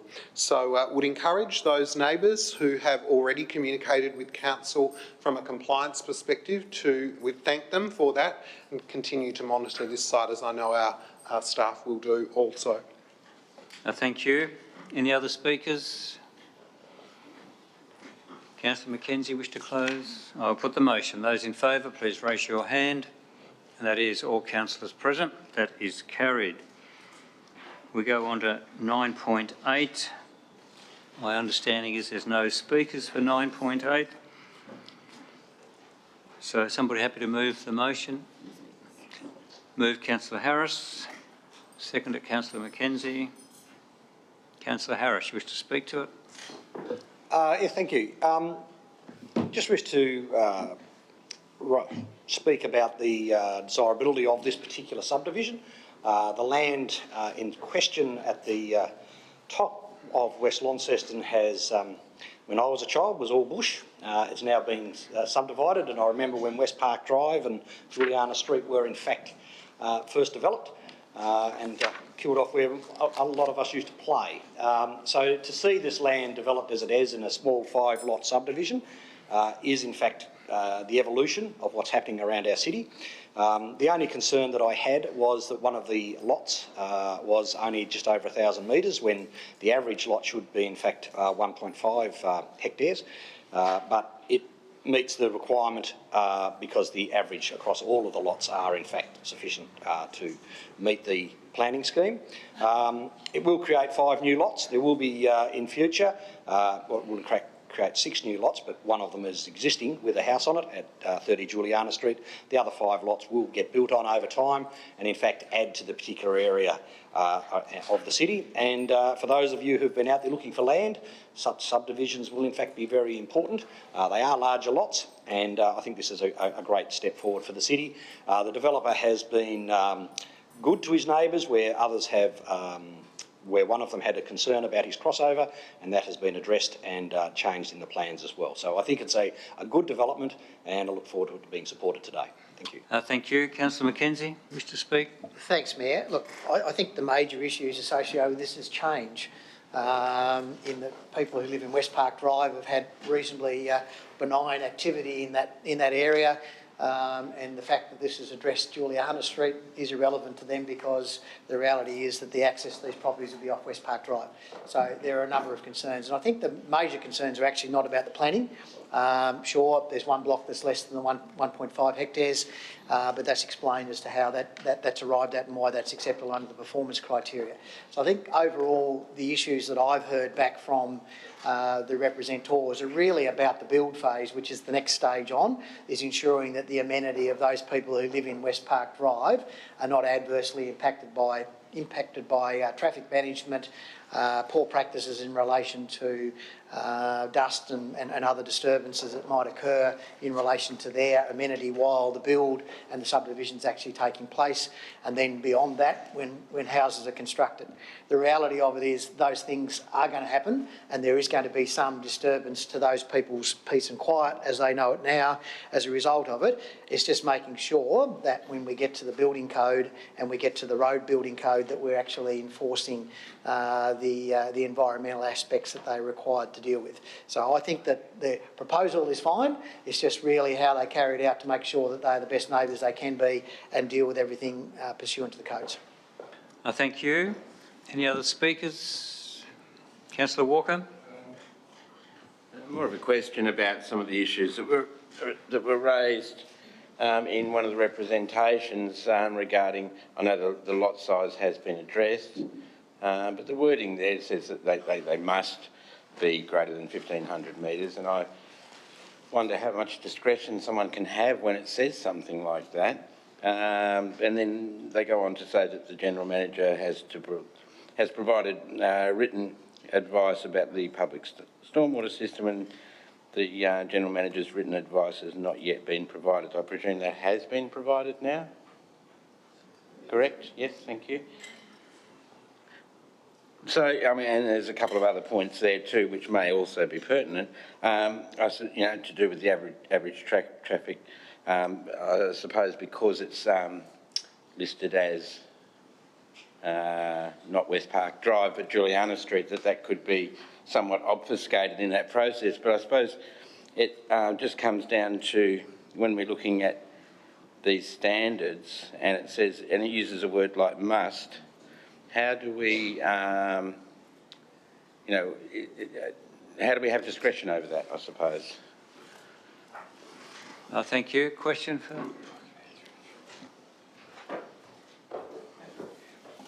Okay, the minimum lot size there is 1,500 square metres. That's an acceptable solution, and as it is an acceptable solution, there are performance requirements that allow that to be given as a variation.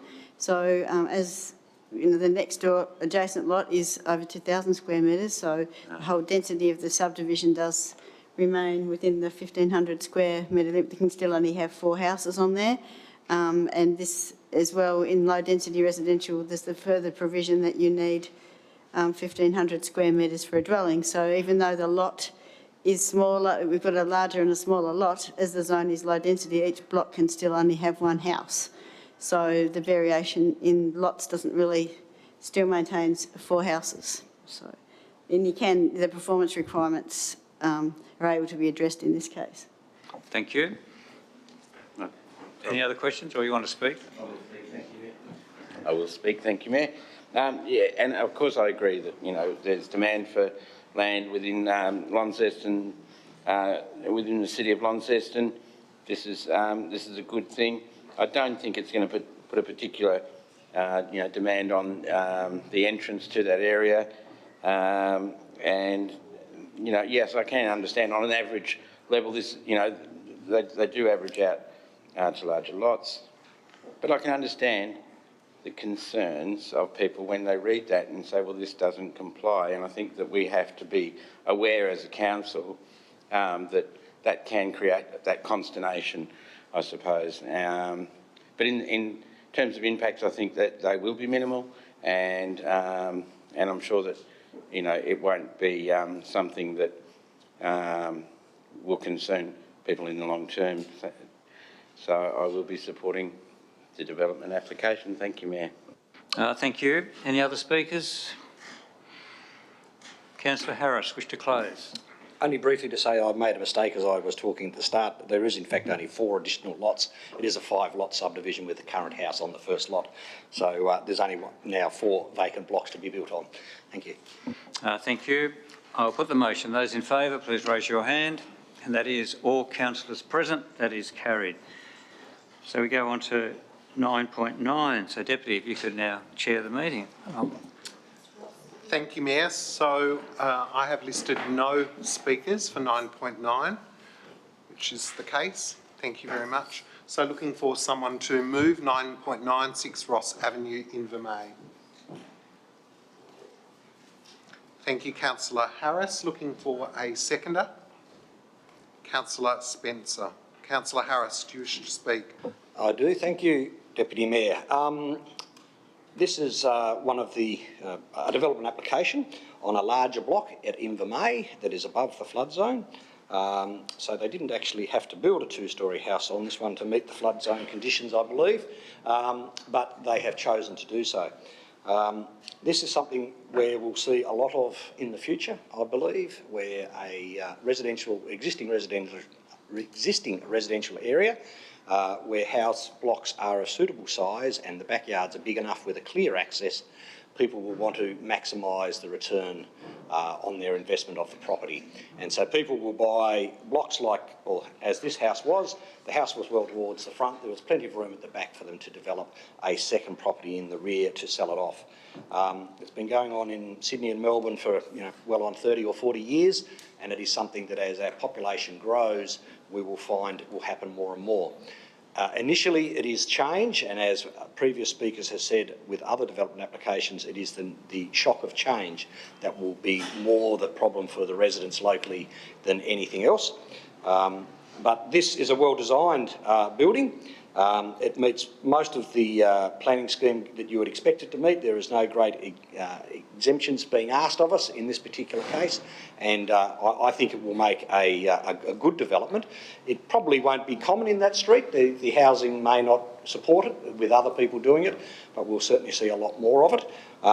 People are often fearful of having someone looking into their backyard when there's a two-storey house next door to them where there perhaps wasn't before.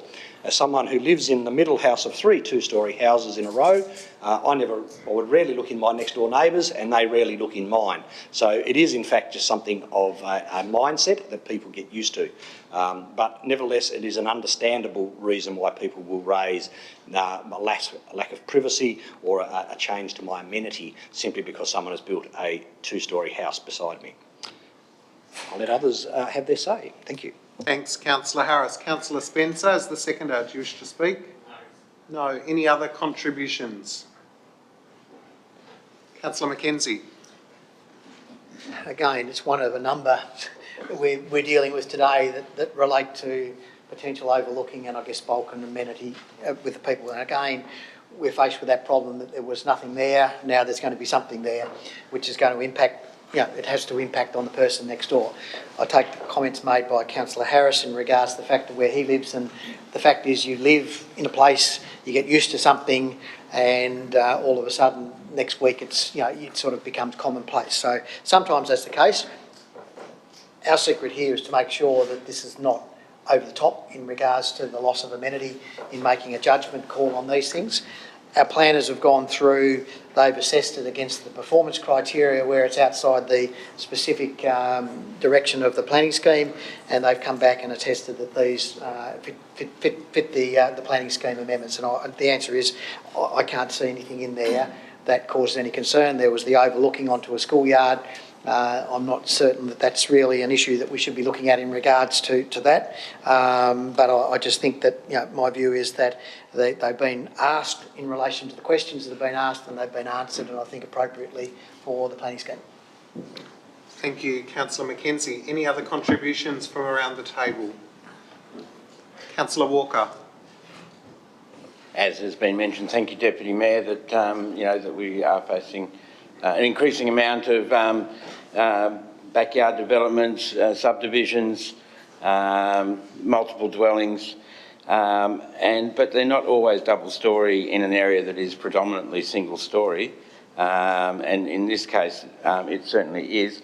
I think from the streetscape point of view that this won't be that noticeable because it's not adjacent to the street, but nonetheless it is something that people, when they're living in an area with single-storey houses, it's understandable that they'd be used to that, and to have someone another 2-3 metres above the general housing in the area is a cause of concern for me. I think in this case it's not near other houses. It certainly is, close to the fence in one case, but being such a large yard, it seems to be able to accommodate this.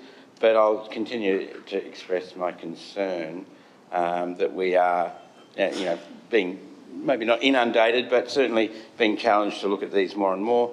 And I suppose you could say it's a case-by-case example, but I think as a council, it's beholden upon us to maybe look at ways that we can ease that process in terms of providing further guidance for these type of developments and multiple occupancy developments or subdivisions, because it's only going to create more and more consternation. They're all different. You could say you could take each one on its merits, I understand that, but I think it's sometimes useful to have a broader application. Personally, I think that a single story should be the default that is applicable in these type of situations, and that there should be more rigorous assessment of something that goes beyond that. But at the moment we don't have that, and this does fit within the planning scheme. Thank you, Deputy Mayor.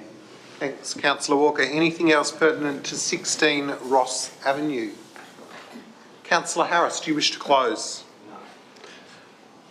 There being no further speakers, we'll put the motion. All those in favour? That is all councillors. Those against? Excuse me. That is Councillor Walker against. The motion is carried. Thank you.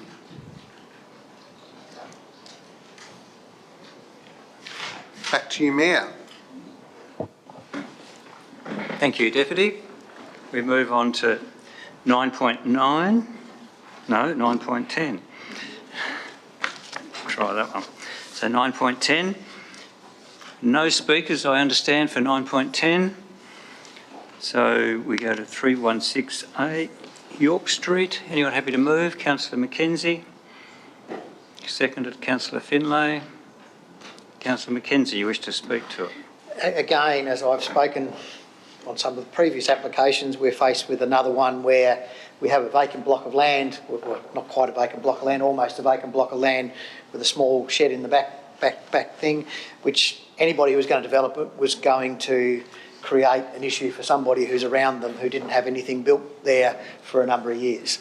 So we're sitting there looking at it, and I guess anybody who lived in either of those properties nearby would reasonably expect at some stage there would be something built on that property, and I guess people who build there will be looking to maximise their views.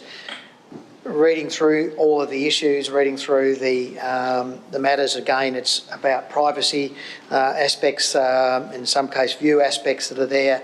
Again, reading through the responses given by the officer in relation to the issues raised by the representors, they're all adequately answered. The fact is, yes, we might not want somebody to look over it, but they meet the setback, so therefore there isn't anything that we can actually do about that. It might have been nicer to do something different, but the reality of it is it meets basically the scheme, and where it doesn't, it meets the performance criteria. So again, I see no reason why we wouldn't pass this today. Thank you. Councillor Finlay. Thanks, Mayor. I think coming back first council meeting of the year and having a long list of development applications to consider, it has caused all of us to sort of delve deeply into the planning scheme over the last few days that we've had the agenda. And one of the things that's interesting is the instrument of the scheme doesn't change, but Launceston, it's so diverse here. We've gone to all elements of the community, and here we're on top of a hill. And so we're overlooking a bulk or scale or setbacks can play a role in different parts of the community. Here on what has been a vacant block, as Councillor Mackenzie has said, it's sort of like almost at the highest point in this area. So where there may be other two-storey properties in the area, they may be below this property. So all of the requirements of the scheme here have been met reasonably. There are 4 elements of discretion, however, this site to be developed in a way that you would seem to expect is reasonable on this occasion. Thank you. Any other speakers? Deputy Mayor. Just briefly, this one, like others today, reminds us that the process of putting in a representation and engaging in the process can indeed positively influence the outcome, as was the case with the opaque glazing and the condition that was amended and changed as a result.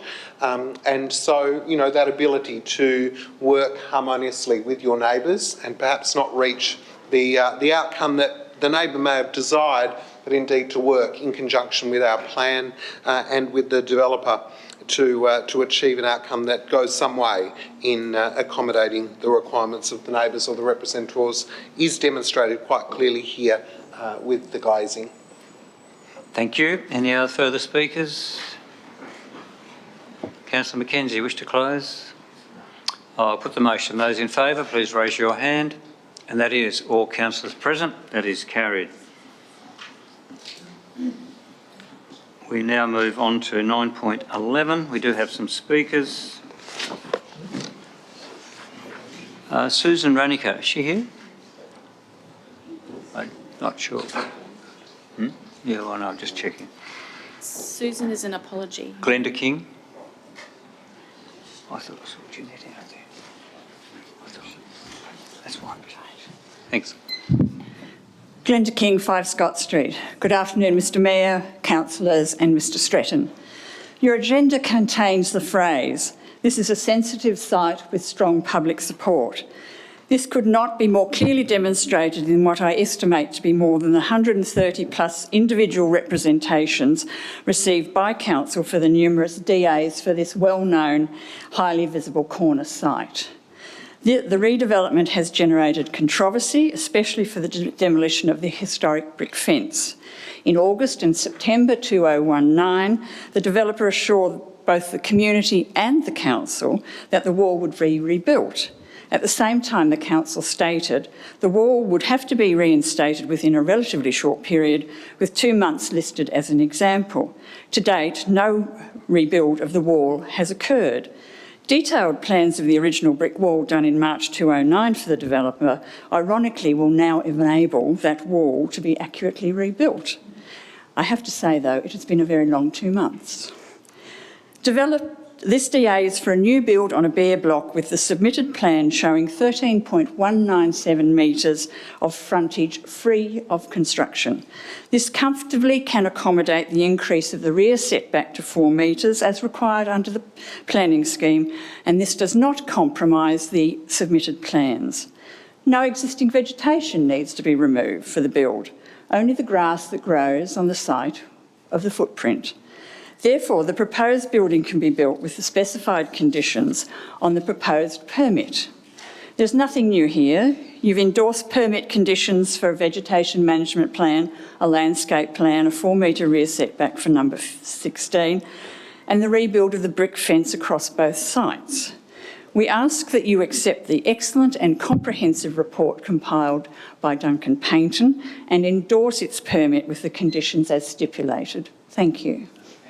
Thank you. Is Jeanette Gatenby here? I think she is, isn't she? Yeah. Thank you, Mayor. Thank you, councillors. Jeanette Gatenby, 49 High Street, East Launceston, just the other side of St George's Square. I really would like to thank the councillors for their ongoing analysis and rigorous investigation of all the iterations that have come forward over the last couple of years for 14 to 16 St George's Square. I'd like to commend and thank Duncan Payton for his ongoing work and his rigour and highly analytical analysis, including of this final, or what we think might be the current report for this spot. We are very concerned. It's not just a not in my backyard thing. This is an important part of the historic urban landscape of Launceston, reflecting its urge to create an English high street in residential environment. I'm very concerned about the developer's long-term plan for this development because it's a very truncated little dog box of a development that's being proposed, and I have fears that it may well become the iteration of in situ real estate, which gives on its website its address as 14 to 16 St George's Square right now. In closing, I would urge the councillors to support the recommendation in Duncan Payton's excellent report with all its attendant conditions. Thank you very much for everything over the last 2 years. Yep, thank you very much. So we're up to, that's all the speakers I have. There's no other speakers. Thank you. So 9.11, someone happy to move? Councillor Mackenzie, Councillor Finlay seconded. Do you wish to speak to it, Councillor? Question, Councillor Mackenzie?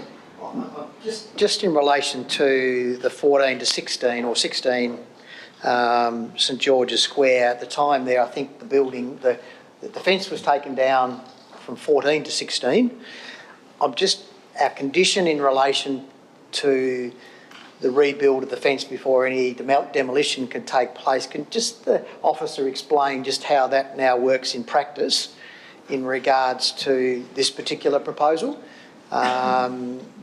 Because we said we couldn't demolish unless we'd rebuilt, so they need to rebuild the fence first. So just if you just explain it through me, I was just a bit unclear when I was reading through the documentation. Thank you for that. Yeah, it is a very confusing process.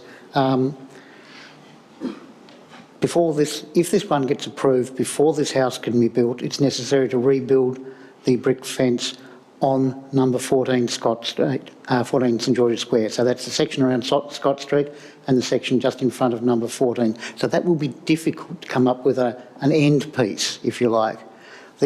Before the house on number 16 can be demolished, there's a requirement for the whole of the St George's Square frontage, including 14, to have the new fence built. So it's up to the proponent on how they determine their actual timing on making this work. But they don't get to demolish the existing house on 16 or commence the construction of either new house until that fence is rebuilt. Thank you. Thanks very much. Yep. Look, Any further questions? Or No. I think Councillor Dawkins has a question. Sorry? Yes, can I just query the questions around a business in situ at 14 to 16 St George's Square? I mean, it's obvious from a compliance perspective when someone sets up a shingle or puts up a neon sign and they're operating a business, but if it's a digital imprint of that business occurring there, do we have any way of being able to force compliance in that sense? Because, of course, it's not permitted in that zone. General Manager or Duncan? Yeah, Duncan, you want to? Look, compliance is always very difficult, but her digital presence and wherever they claim to run a business from is pretty much whatever they want to put on the website. As far as the planning scheme and this enforcement is concerned, it's about the use of the land. So you can say you use the land for whatever you want. It's actually when you do use it that it becomes an issue. Now, use of that site as an office is currently prohibited. If somebody lived in there and wanted to run a home office, that's a different thing. It's unrealistic to expect that the operator of in situ would live in that small dwelling and run her business. So I think it's an unrealistic expectation, but it's possible that somebody may choose to run a home office at a later point. Thank you. Councillor Spencer, do you have a question or? Yes, please. Yep. A question? Yep. I think it's going to be difficult. I don't know how they're going to build on number 16 once that new fence goes up and they build another house beside that. To get access to 16 is going to be very difficult. I don't know how they're going to do it. So if they've got... Once they do... Probably a statement more than a question. Yeah.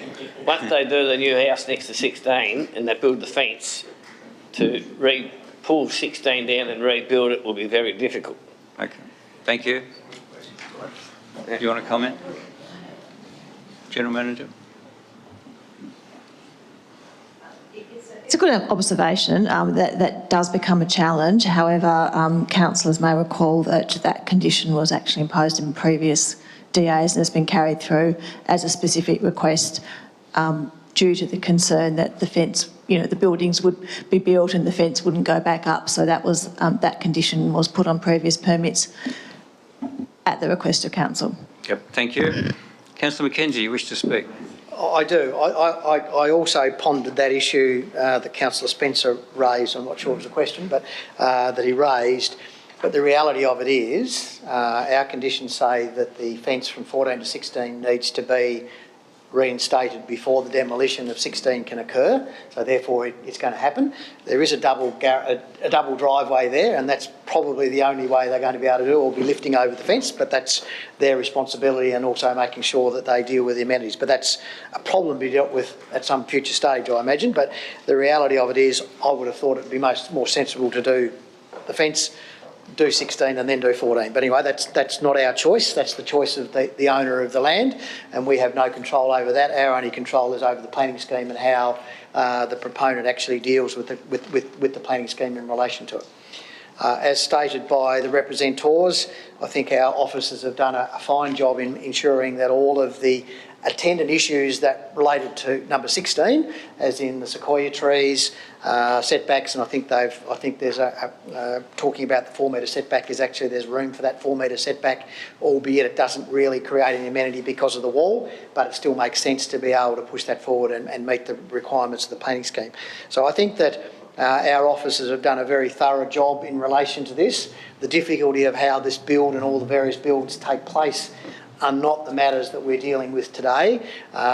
Clearly the amenity and the traffic management and the building exercise there will, I'm sure, cause some concern for the community as that evolves, and that's probably on the back of the angst that's been created by the development thus far, more so than if it had been a normal, easy development, people would put up with it and have gone on and would have dealt with it. But the reality of it is there's been a level of anxiety that's been created as a result of the progress of the developments on 14 to 16 to date.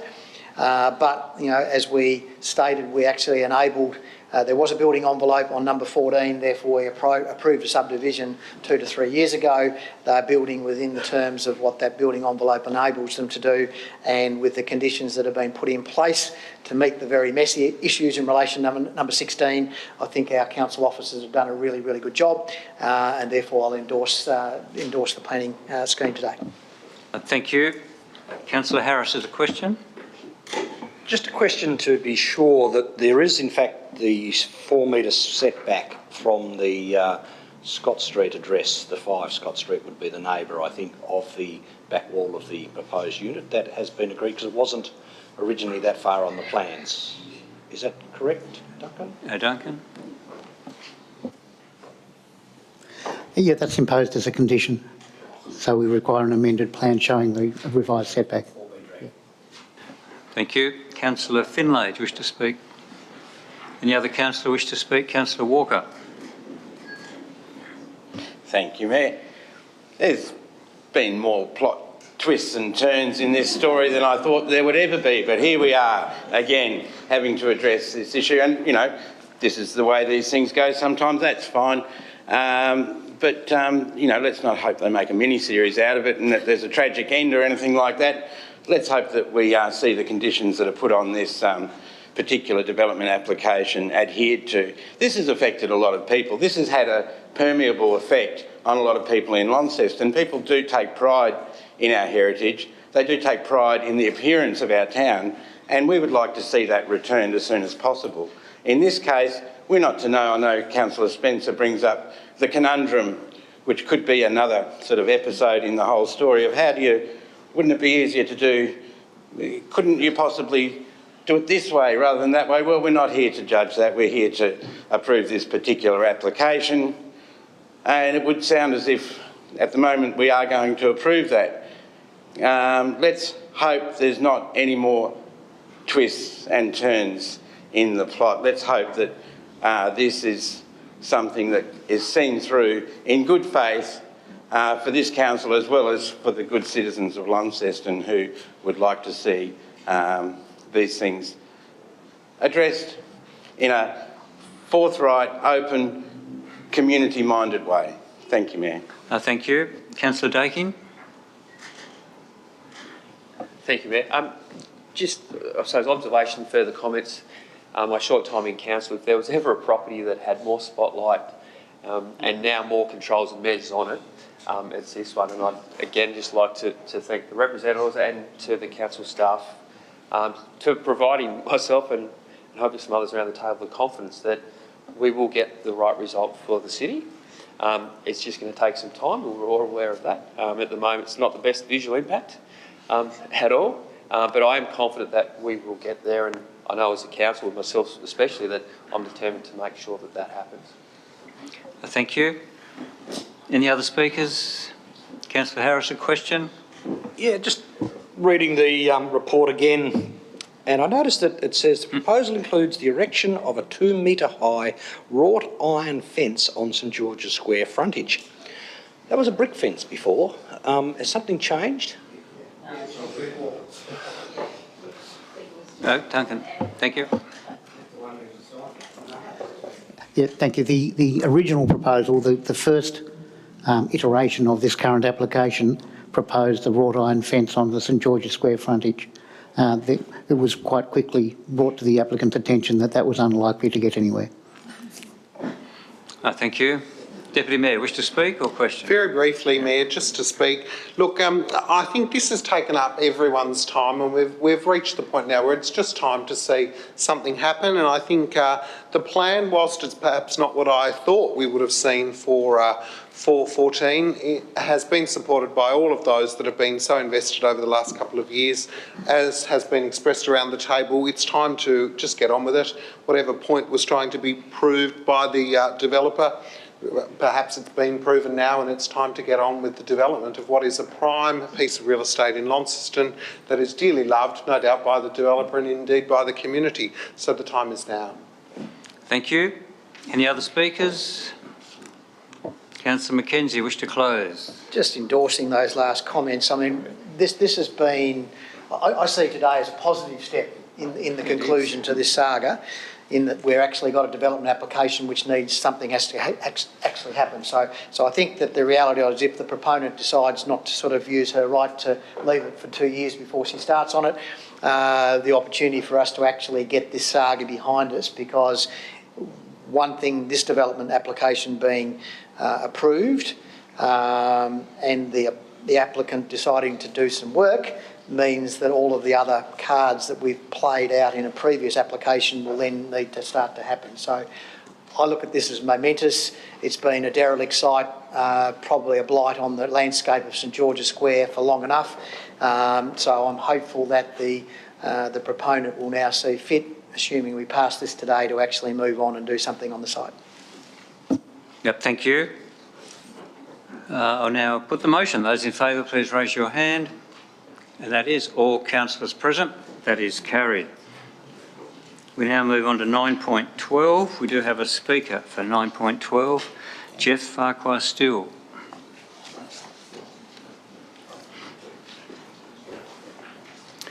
Hello, Mayor and councillors, and thank you very much for your time today.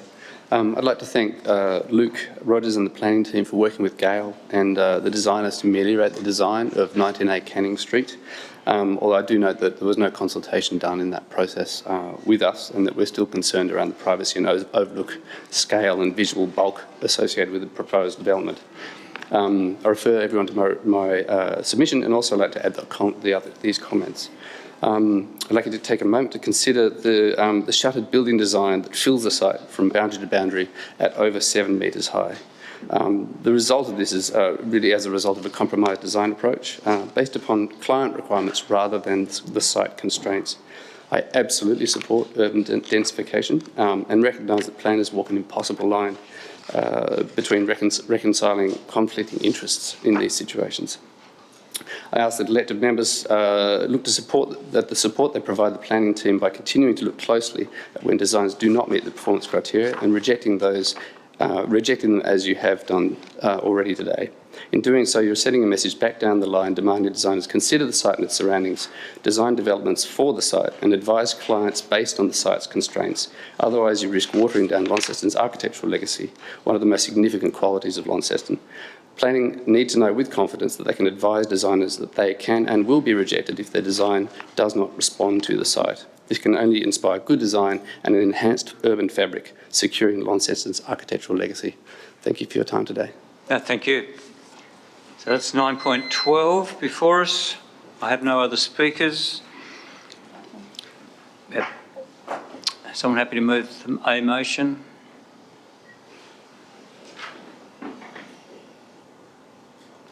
Councillor Councillor Finlay moved as is it correct? Is there a seconder? Councillor Harris. Councillor Finlay, you wish to speak to it? Thank you, Mayor. When you cite the shape of this title and the position of it within the neighbouring properties, you can tell before you have regard for the design or the report that it will be a tricky application to assess. In reading the reports and assessing the designs and being on site and looking at the scale that's been acknowledged and the bulk and the dimensions of this development that go toward the boundaries, and considerate of the approval that was given for this subdivision, for this land, in the context of the knowledge of what was around it, it would seem reasonable to expect that a development such as this would be proposed for the site.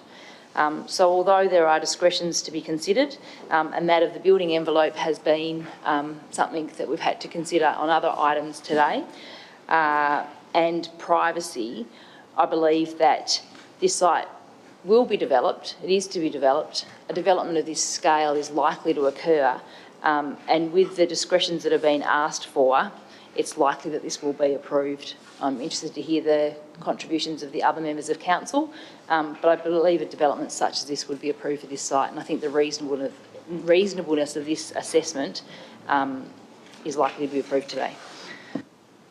Thank you. Councillor Harris.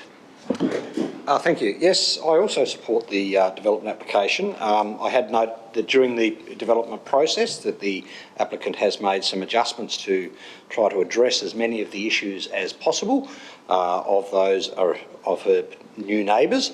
But there are some things that are simply unable to be addressed if you're going to build a two-storey house.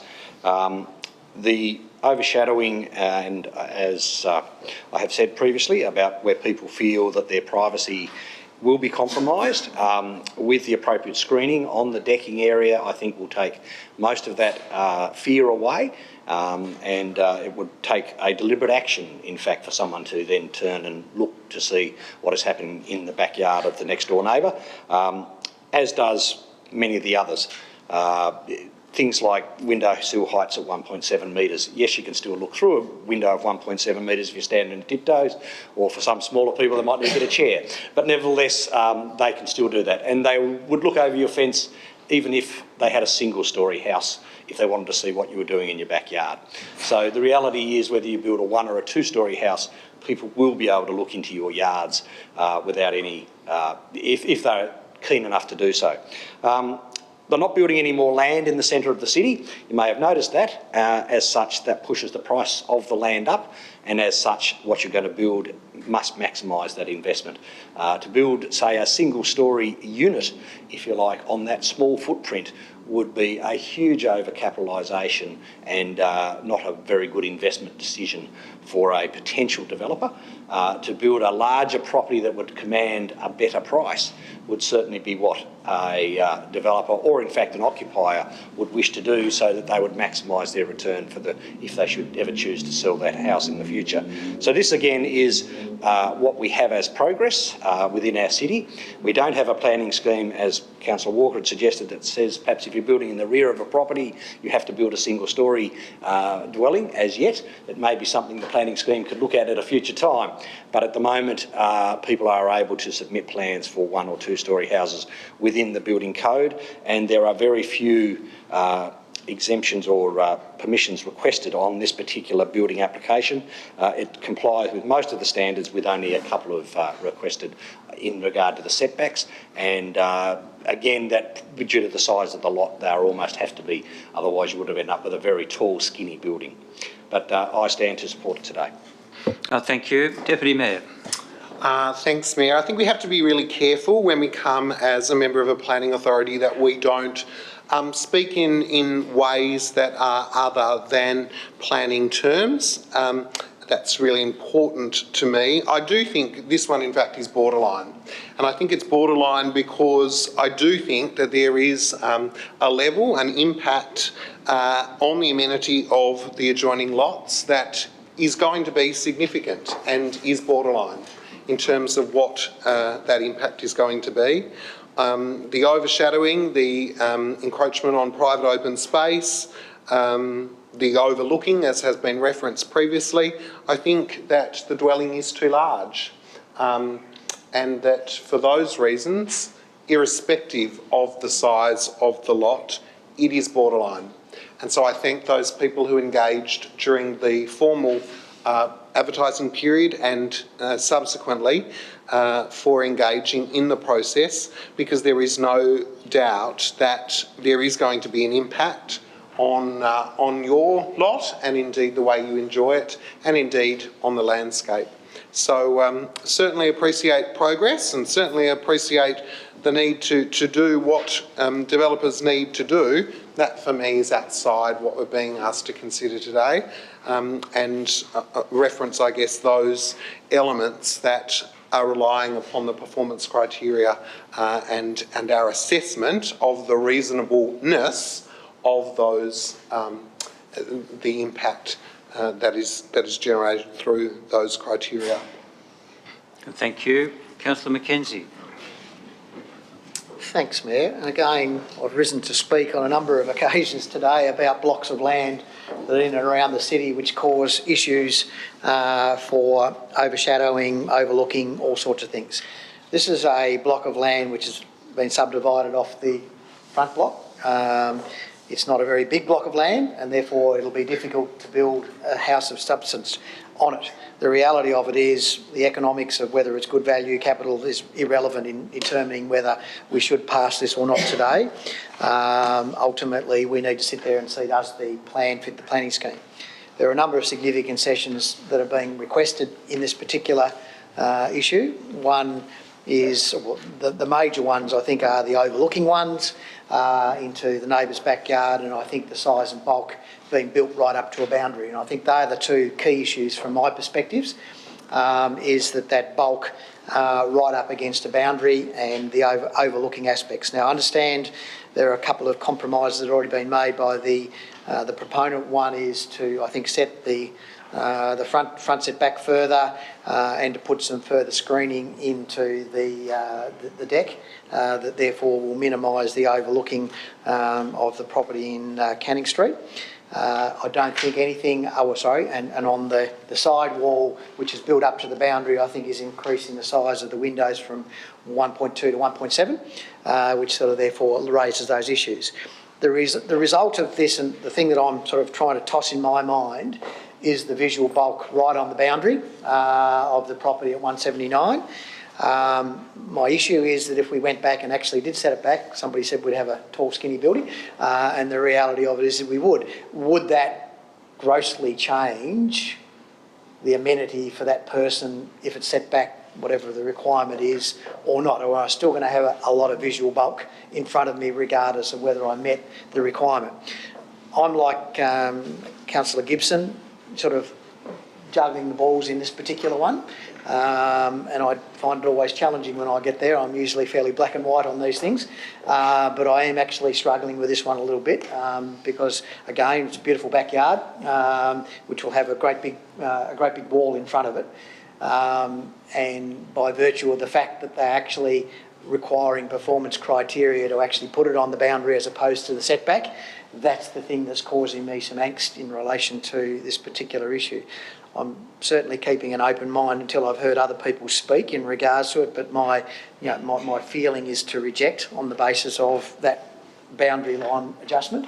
But it's borderline because I'm not sure that setting it back any further is actually going to make a significant difference to that bulk. Thank you. Any other speakers? Councillor Dakin. Thank you, Mayor. I'm too conflicted on this one, and say conflicted or juggling leaning which way to go. I mean, earlier we made a decision not to approve a development for bulk and size on a boundary that was in Norwood. I know it's not this one.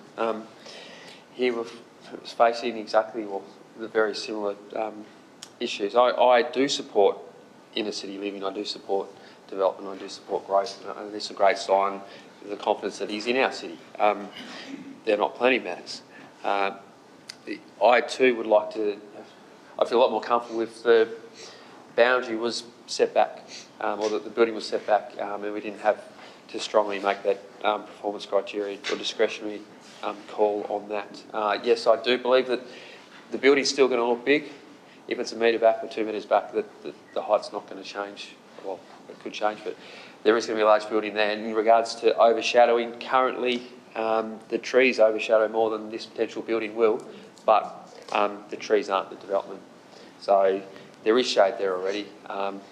If the block was flat, there wouldn't be the issue of overshadowing, but the block's not flat, so it is what it is. I do think we are going to face this a lot more, and I look forward to making those decisions in the future. But in regards to this, I'm still, I suppose, open to hearing other councillors speak. Thank you. Any other Councillor Walker? Thank you, Mayor. And I would just, for those that might suggest that, oh, well, this is, expensive land and you're going to try and maximise your profit when it comes to these things, when you buy a block of land of this size, it's, you know what the limitations are. Regardless, you're not going to buy it and then somehow justify that you can build a 10-storey building because you paid a lot of money for the block of land. I know it's an aside, but, I just thought I'd mention that. We get back to the planning scheme and we get back to the, the compliance of the building or otherwise. And, I do struggle with some of the things that other councillors have mentioned. I just would like, in this case, it's not overshadowing. It is a lack of privacy. It is a block that's been recently subdivided, and the council can only deal with these issues one step at a time. But I presume that I don't think I was on council when this got subdivided, but I presume that when it was subdivided, there would have been an idea that, well, that's big enough for a small building, or maybe a 2-storey building. But in this case, I do think it's sort of one step beyond, and I won't be supporting this development. Thank you. Any other speakers? Councillor Finlay, wish to close? Yeah, thanks, Mayor. I do on this. It's accepted that from time to time, particularly and I think it was the Deputy Mayor this morning that said we've got a large number of applications before us today. I suspect that we're in a season of a large number of applications before us. We're going to have many tricky applications to consider. Some will be really cut and clean, some will be borderline. We've had a number today, some of them that met approval, some of them refusal. We're dealing with this one today, so it's not relevant to what happened on any of the other applications in any of the other circumstances. It's this development application on this piece of land in this sort of mini ecosystem in this area. And for me, with the bulk and scale of this, orientation is important. So the nature of the property that's being developed on this land and its orientation and how it will impact on its neighbours and their orientation, where is their primary focus? And I think that's important when you look at the impact of something on a boundary. And so sometimes I hear people speak about personal circumstance and it either gives me a giggle or a cringe, but I'm going to add a piece of personal circumstances. And I've lived in a property that's had significant brick buildings on its boundaries, and it created a sanctuary, it created a space. So it's not always bad, but you see people that live next to, corrugated iron or big walls that are different depending on your orientation. And I believe, having read the councillor's report, having been on site and considered the impact of this property and the changes that have been made to consider the impact on the other areas, that although it is near the boundary, although it is large of scale and bulk, it is reasonable on this piece of land in this area. Borderline, yes. Appropriate for infill, yes. Will it have an impact in the neighbouring area? Yes, but does it have an impact on their primary focus? And I think for me, on this one now, it's borderline but reasonable. Thank you. I'll put the motion. Those in favour, please raise your hand. Those against? So that's 7 against and 5 for, so that is lost. Someone have an alternate motion? Deputy Mayor. Thank you. As we are aware, we need to have a motion on the books. So therefore, I rise to propose a motion of refusal for DA 0762-2020, construction of a dwelling at 19A Canning Street, Launceston.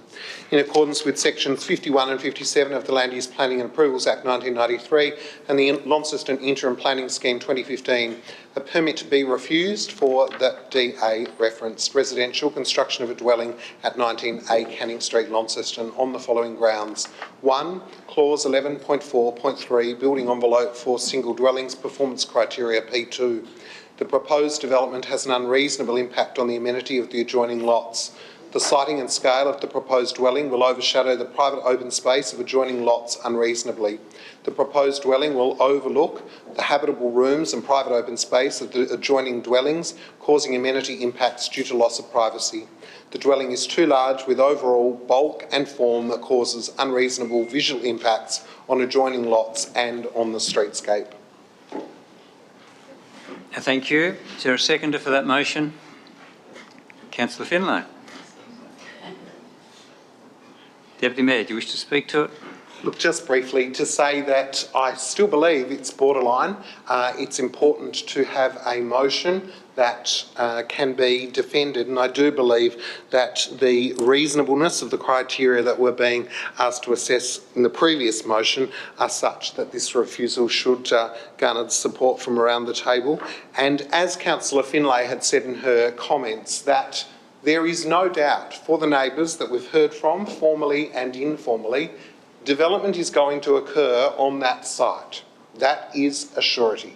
What I think this refusal does is causes some ponderance to the orientation, the size, the scale, and importantly, the positioning on that particular lot of land. Thank you. Councillor Finlay. Curious as it may be to now second this motion, I think what's important with our planning is that, as the Deputy Mayor has said, you need to have a decision on the table where there is a majority of people that believe that the borderline goes too far. You can equally support this. I think in terms of sending a message that says development will happen, it needs to be considered, neighbour amenity needs to be considered, and we welcome a new development application for the site that will be appropriate and reasonable for all. Well, thank you. Councillor Mackenzie.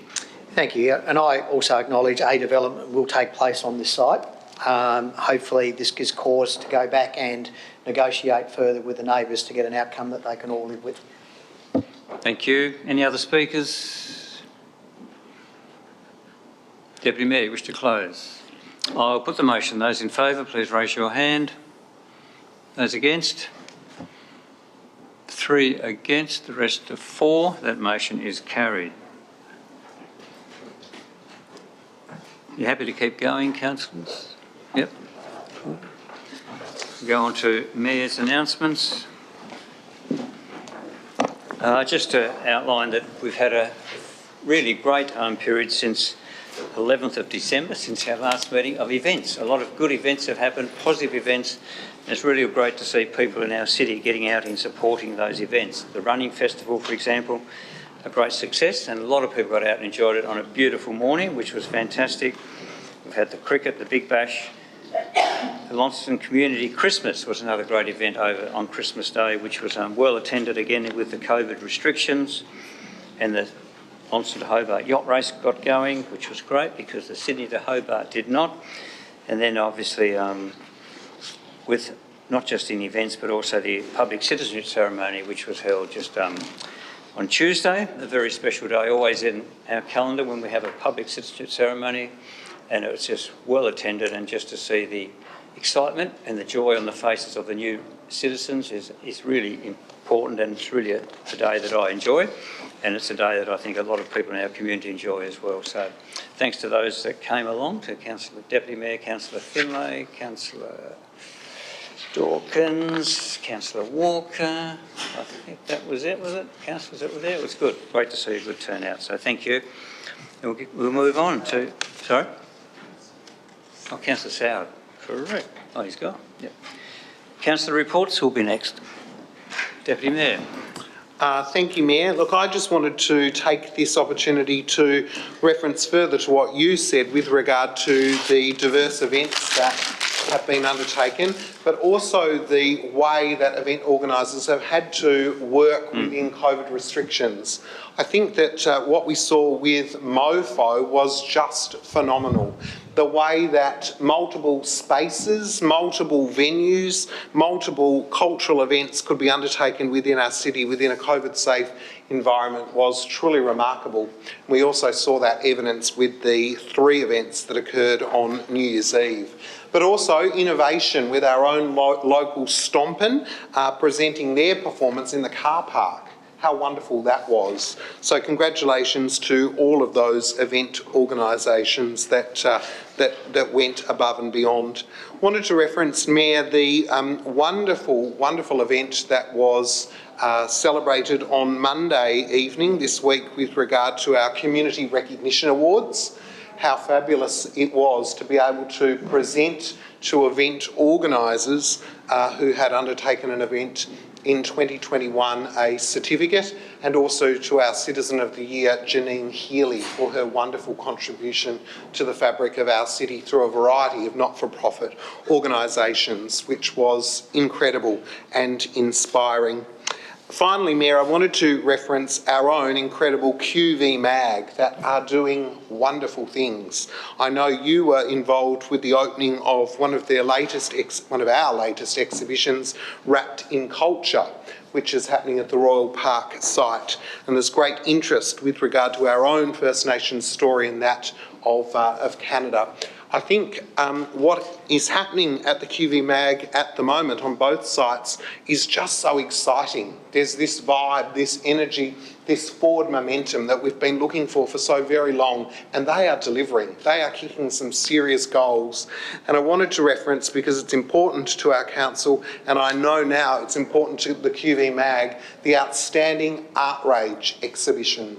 If you haven't yet been and witnessed the incredible skill, the diversity of mediums on display, and the work from right across the state, from TCE students from all schools and colleges, Year 11 and 12 schools and colleges from 2020, you must go and see that exhibition before it travels the state later on in the year, because it is a credit to Ashley and to the team at the Ashleys and the team at QV Mag for, I know there were some challenges along the way with COVID, but it is delivering tenfold, and people who are going to the site at Inveresk are loving that exhibition.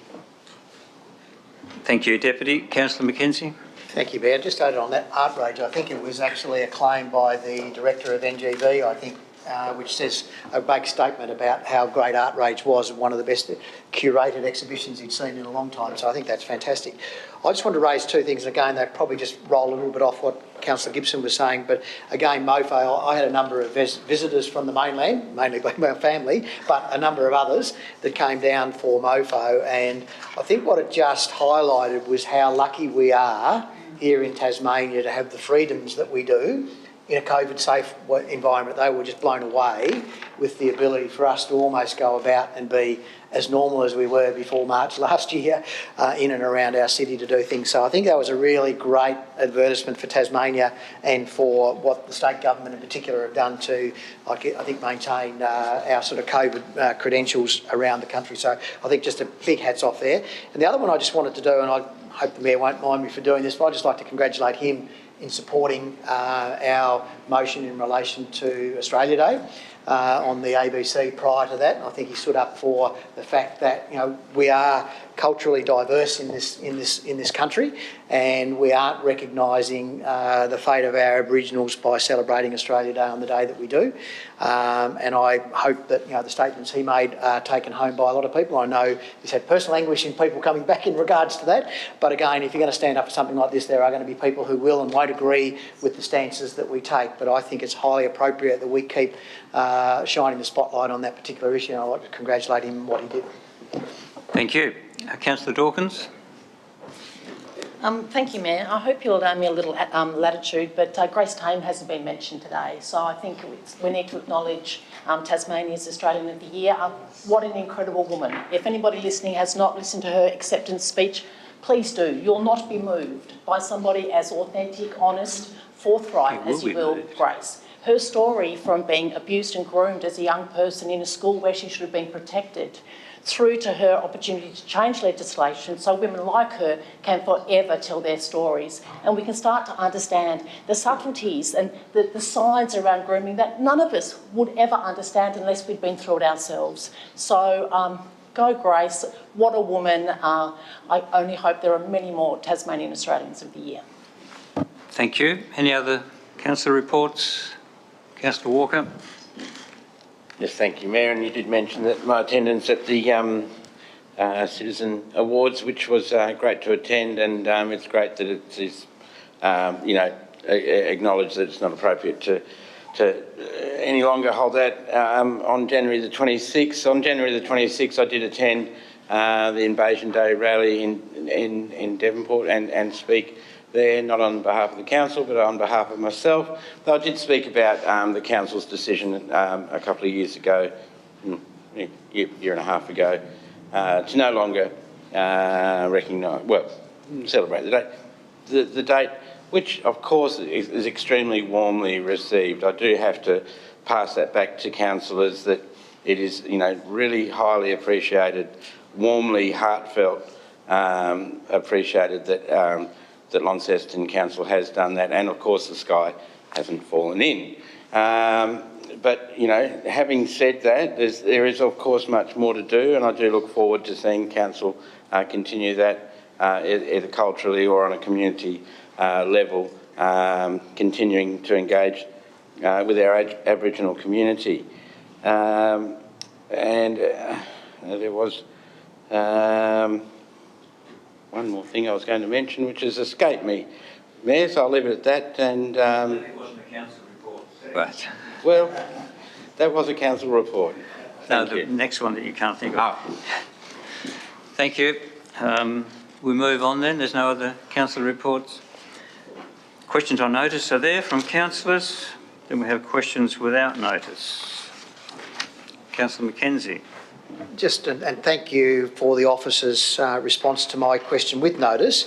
I'll have a supplemental question, but again, the preamble with this is really about the fact there's been a lot of conversation in the press and there are a lot of experts out there giving us lots of advice in regards to it and seemingly thinking that the Launceston City Council is the answer to all of those questions, whereas we all know that Launceston City Council is only one part of the whole network of people who are interested in or have a community of interest in the Tamar, Canamalooka, Tamar River.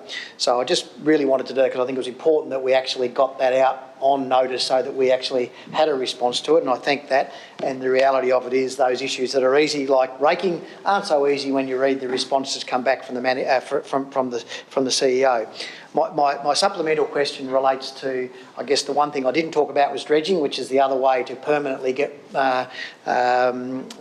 siltation out of the river, and I just wouldn't mind the CEO making a comment. I did sort of word him up that I'd ask this question because I know that my question was about short-term. A dredging program isn't a short-term issue. You can't click the fingers and it'll be there tomorrow. But I'd just like to, ask the CEO if he'd like to comment on, a timing if we were to be able to get some dredging done and the costs and the intended issues associated with a dredging program. CEO. Thanks, Mr Mayor. And I won't delve into it in a great degree of detail other than to probably clarify that dredging won't permanently remove sediment from the estuary. Obviously, it's a natural process, so you will be taking sediment from, but obviously it will be naturally replenishing through its natural processes. So the option for dredging is one which is being explored through the TEMPT report in amongst, I guess, the number of options which have been cited by different experts and different bodies and groups across the estuary or who have an interest in the estuary. The council, as a member of TEMPT, has been participating in the development of this study, and really we would await, and certainly my advice is to await the release of that report. It will examine dredging as an opportunity. It will examine the costs, the implications, the issues and the opportunities that are associated with that, together with the other opportunities that have been identified potentially for both sediment management, but also in terms of the management of pollution into the estuary. So I think I'll leave it at that. If that answers the question satisfactorily. Thank you. Yep, thank you. Councillor Dawkins. Thank you, Mayor. With the Pfizer vaccine having been approved for delivery or rollout in February and AstraZeneca likely March, and us having been involved in vaccination programs in the past, is there an opportunity for us to help state and federal government with what can only be an almost insurmountable job to make sure that every Tasmanian Australian gets their 2 doses of vaccine to ensure that we do reach herd immunity as soon as possible and can get back to some sort of pre-COVID life?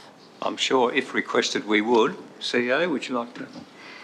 Thanks again, Mr Mayor. That's a good question. So I reached out last year through LGAT to understand whether there would be a role for local government, and at that time they said, well, we're still working through our processes and we'll come back and we'll let you know. So I reached out again today because Councillor Dawkins gave me the opportunity or advised that she was going to ask the question. So I again reached out to LGAT today, and they've advised that they're expecting to get the implementation plan from the state government shortly. They're not expecting that there will be a significant call on local government resourcing.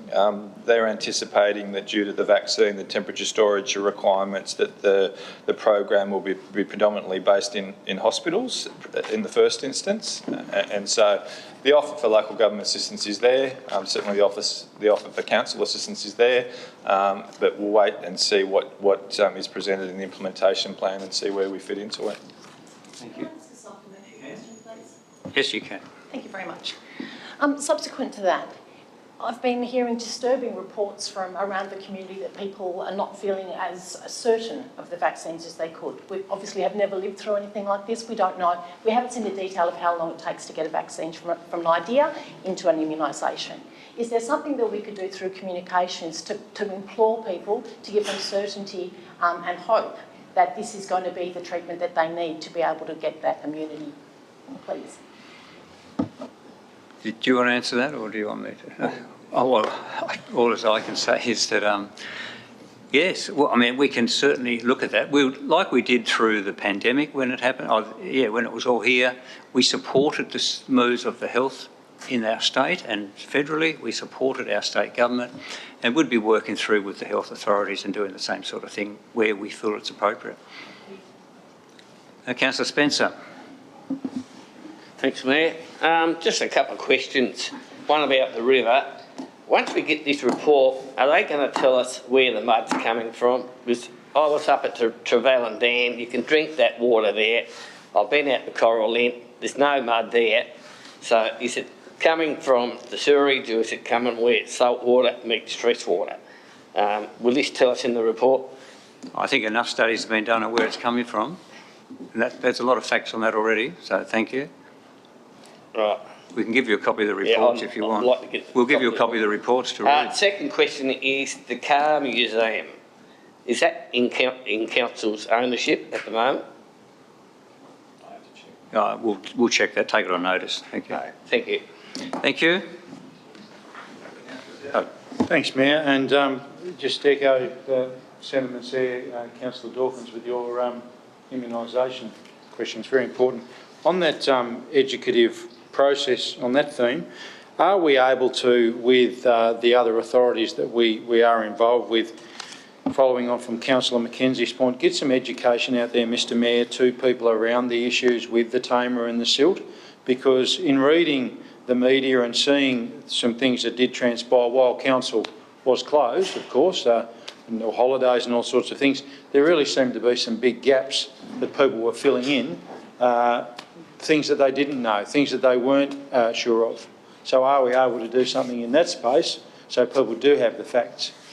We have been doing some of that already, and we'll continue to work with TEMP and the group, and that's overseen, that we're a member of, that we've been a part of through the city deal that we've encouraged. So we'll be more than happy to continue to do that.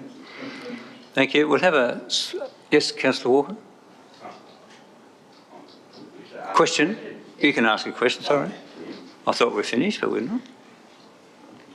Oh, it's to follow on from questions regarding Kanamaluka, Tamar River, and our actions towards it. The Tamar Estuary Management Task Force is due to report in the first quarter this year, I believe. Do we have an exact date when that report will be available? No.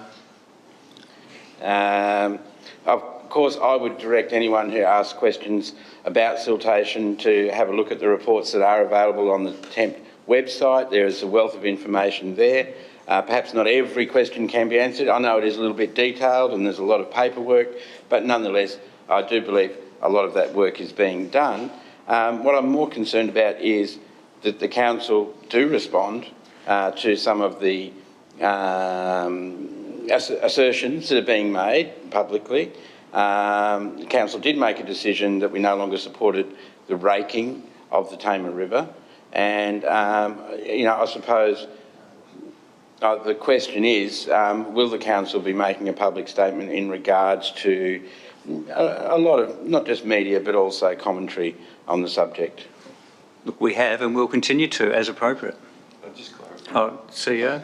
I'll just clarify that the council noted the decision of the Launceston Flood Authority to cease silt raking, so the sediment raking. So the council didn't actually make a decision to halt sediment raking. It was a decision of the Launceston Flood Authority, just for clarity's sake. And we're not allowed to do it. So I think we'll leave it there. With questions, and we're going to have a break. What, 5 minutes, Deputy? At least 5 minutes, and I'll have to depart, go to another function. Thank you.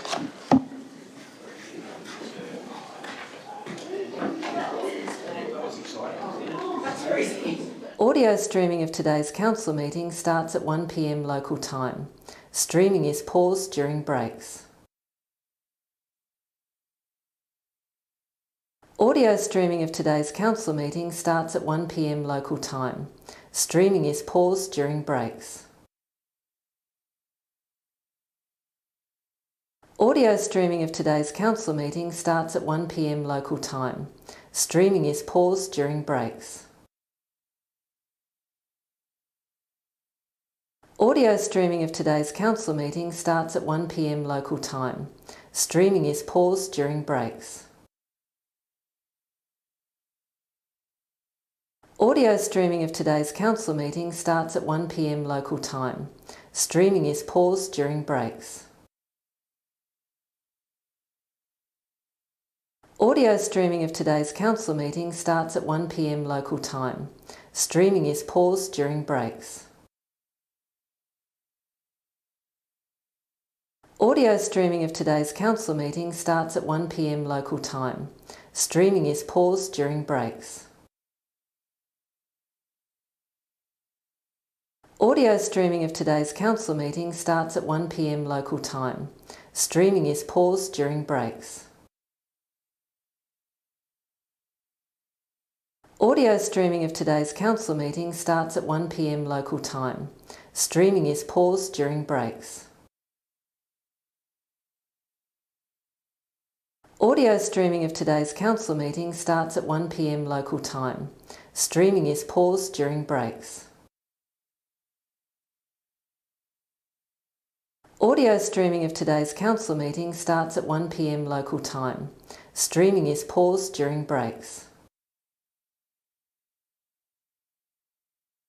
Audio streaming of today's council meeting starts at 1 p.m. local time.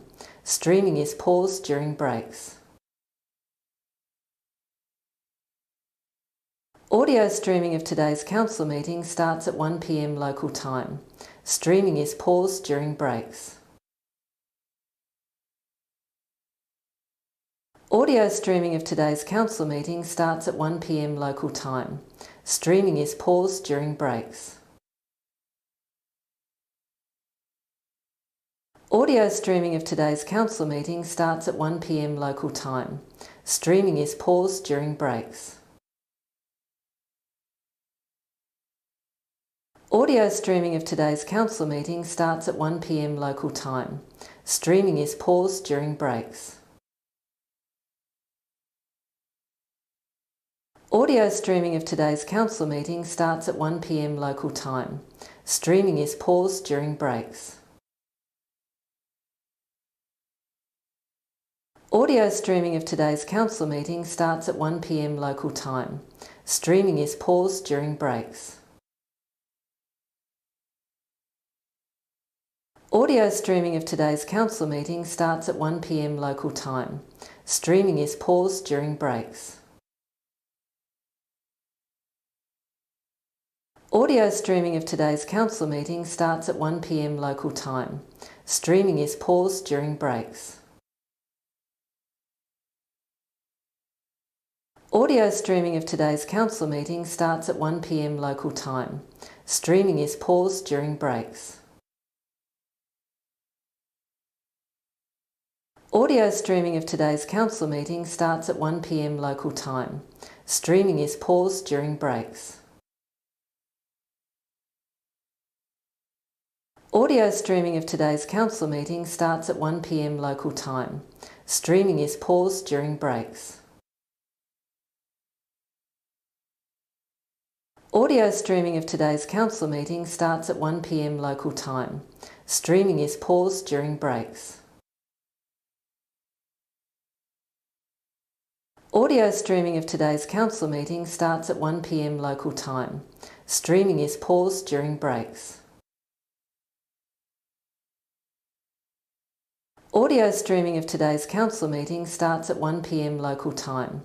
Streaming is paused during breaks. Audio streaming of today's council meeting starts at 1 p.m. local time. Streaming is paused during breaks. Audio streaming of today's council meeting starts at 1 p.m. local time. Streaming is paused during breaks. Audio streaming of today's council meeting starts at 1 p.m. local time. Streaming is paused during breaks. Audio streaming of today's council meeting starts at 1 p.m. local time. Streaming is paused during breaks. Audio streaming of today's council meeting starts at 1 p.m. local time. Streaming is paused during breaks. Audio streaming of today's council meeting starts at 1 p.m. local time. Streaming is paused during breaks. Audio streaming of today's council meeting starts at 1 p.m. local time. Streaming is paused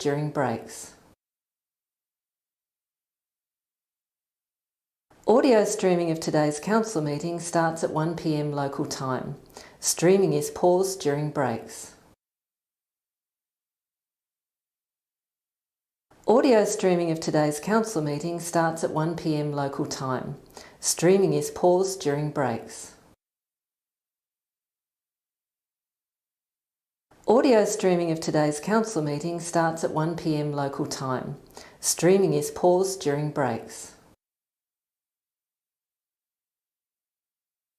Audio streaming of today's council meeting starts at 1 p.m. local time.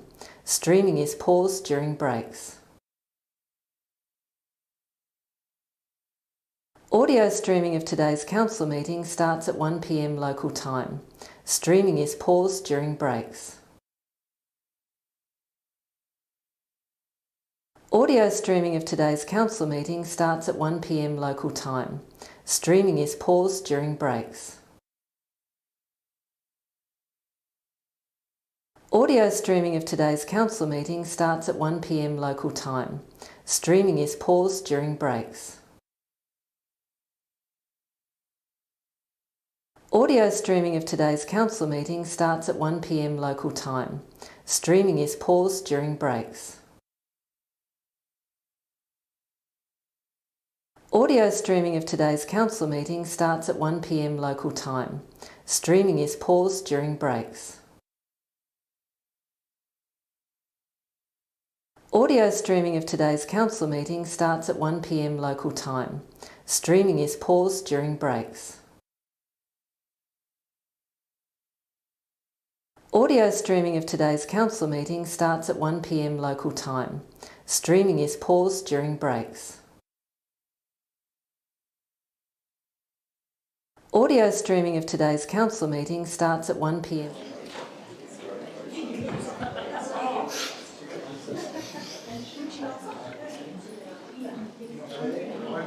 so let's go back on here, confirm we are back on here at 3:32. Yeah, wonderful. So we now move to item 13, committee reports. We'll start with 13.1, Cataract Gorge Reserve Advisory Committee meeting of the 15th of December 2020. There are no speakers. Someone to move the item. Someone to move the item. 13.1. Councillor Walker in the nick of time. A seconder, Councillor Harris. Thank you. Councillor Walker, do you wish to speak to the item? Thank you, Acting Mayor. Yes, I do. We had the novel idea of the Cataract Gorge Committee meeting at the Cataract Gorge at the end of last year. And that was most fruitful. Certainly had an update on the Cataract Gorge pump station, and it's just useful to be on site and to gather people's thoughts from the committee. We did discuss a number of other things as is listed in the agenda. And I suppose, you know, one thing of interest that came out of that was the amount of ideas and interest that people have in seeing positive outcomes for the gorge, whether it's to do with weed management, the upgrading of trails and things like that. Of course, it all has to be referred back to the Reimagining the Gorge process, which is the council's official policy document on the gorge. But I would like to say that there's certainly ideas that are outside that remit, and there might be at some stage ideas that come forth because of that may be brought to council in the near future. Thank you. Thanks, Councillor Walker. Seconder, Councillor Harris, do you wish to speak to the item? No, thank you. Any contributions from around the table? No. Let's take the motion. All those in favour? That is all councillors present, noting Councillor Daking and Councillor Van Zetten are not at the table. Let's move to it's carried, thank you. Let's move to item 13.2, Tender Review Committee meetings, 10th and 17th of December 2020, as Councillor Daking takes his seat.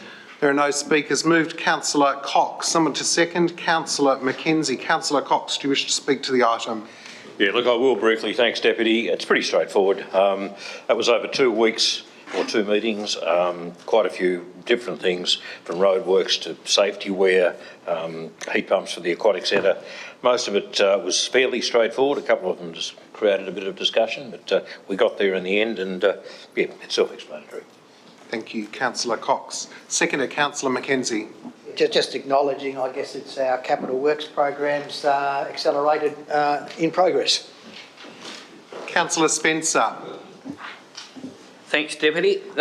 One question I did want to ask is the warranty that on the new heat pumps at the swimming pool was a little bit of a concern to me, only getting 12 months warranty. I wonder if we took that any further. Technical question, which I'm sure you asked at the meeting, CEO. Oh, thanks, Deputy. I haven't had any advance notice to be able to look into that, so I would need to look into that and come back to you. I think we probably can hit them for 2 years, or we just say we won't be using their product. You can get 5 years in the house, so I think 12 months is ridiculous. I've always said CEO will come back to you. The chair of the committee, Councillor Cox, may have some further information. Yeah, look, thanks, Deputy. My recollection of that particular instance was that the officers went away and looked at getting an increased period of time. The cost was decided that the cost of getting the additional warranty didn't justify the limited extension that was available. The officers may like to change that, but my memory is that that's the way it occurred. Wonderful. So we might clarify that, as the CEO has said, he'll take it on notice. Are there any other contributions or questions from around the table? 13.2, Councillor Harris. Yeah, just a question regarding the bachelor construction at the Waste Management Centre cell of $8.14 million. I thought that was about a $6 million project initially. I'm just curious of the volume of the increase and whether there was how many quotes might have been provided for that, if anyone can find any question. CEO. General? No, we're going to run into the same issue, is that I would need to, obviously I wasn't at the committee meeting, I need to research that and come back to you. I did review the report, but I haven't got an encyclopedic recall of it. So unless the participants can provide further light in terms of the decision it made, I can certainly come back to you with the information, but I haven't got it to hand. A question from Councillor Mackenzie. No, it's probably a response to in response as a member of the committee. My understanding, we did have two tenders. One purported to be substantially less than the one that we accepted, but the risks attenuate with the second tender were deemed to be too significant that it might actually have ended up costing us more at the end of the day in regards to a number of the requirements that the lower tender required us to do it. I think one was not having any... didn't comply there were a lot of lack of compliance and issues where they weren't prepared to actually accept any overruns. Basically the risks were put back on the council rather than us. So I believe that we were comfortable with the outcomes that we got in the limited number of tenders that we received. Any further questions or contributions? Councillor Daking. Thank you, Deputy Mayor, or Acting Mayor. Just in summary, I know council staff probably aren't here.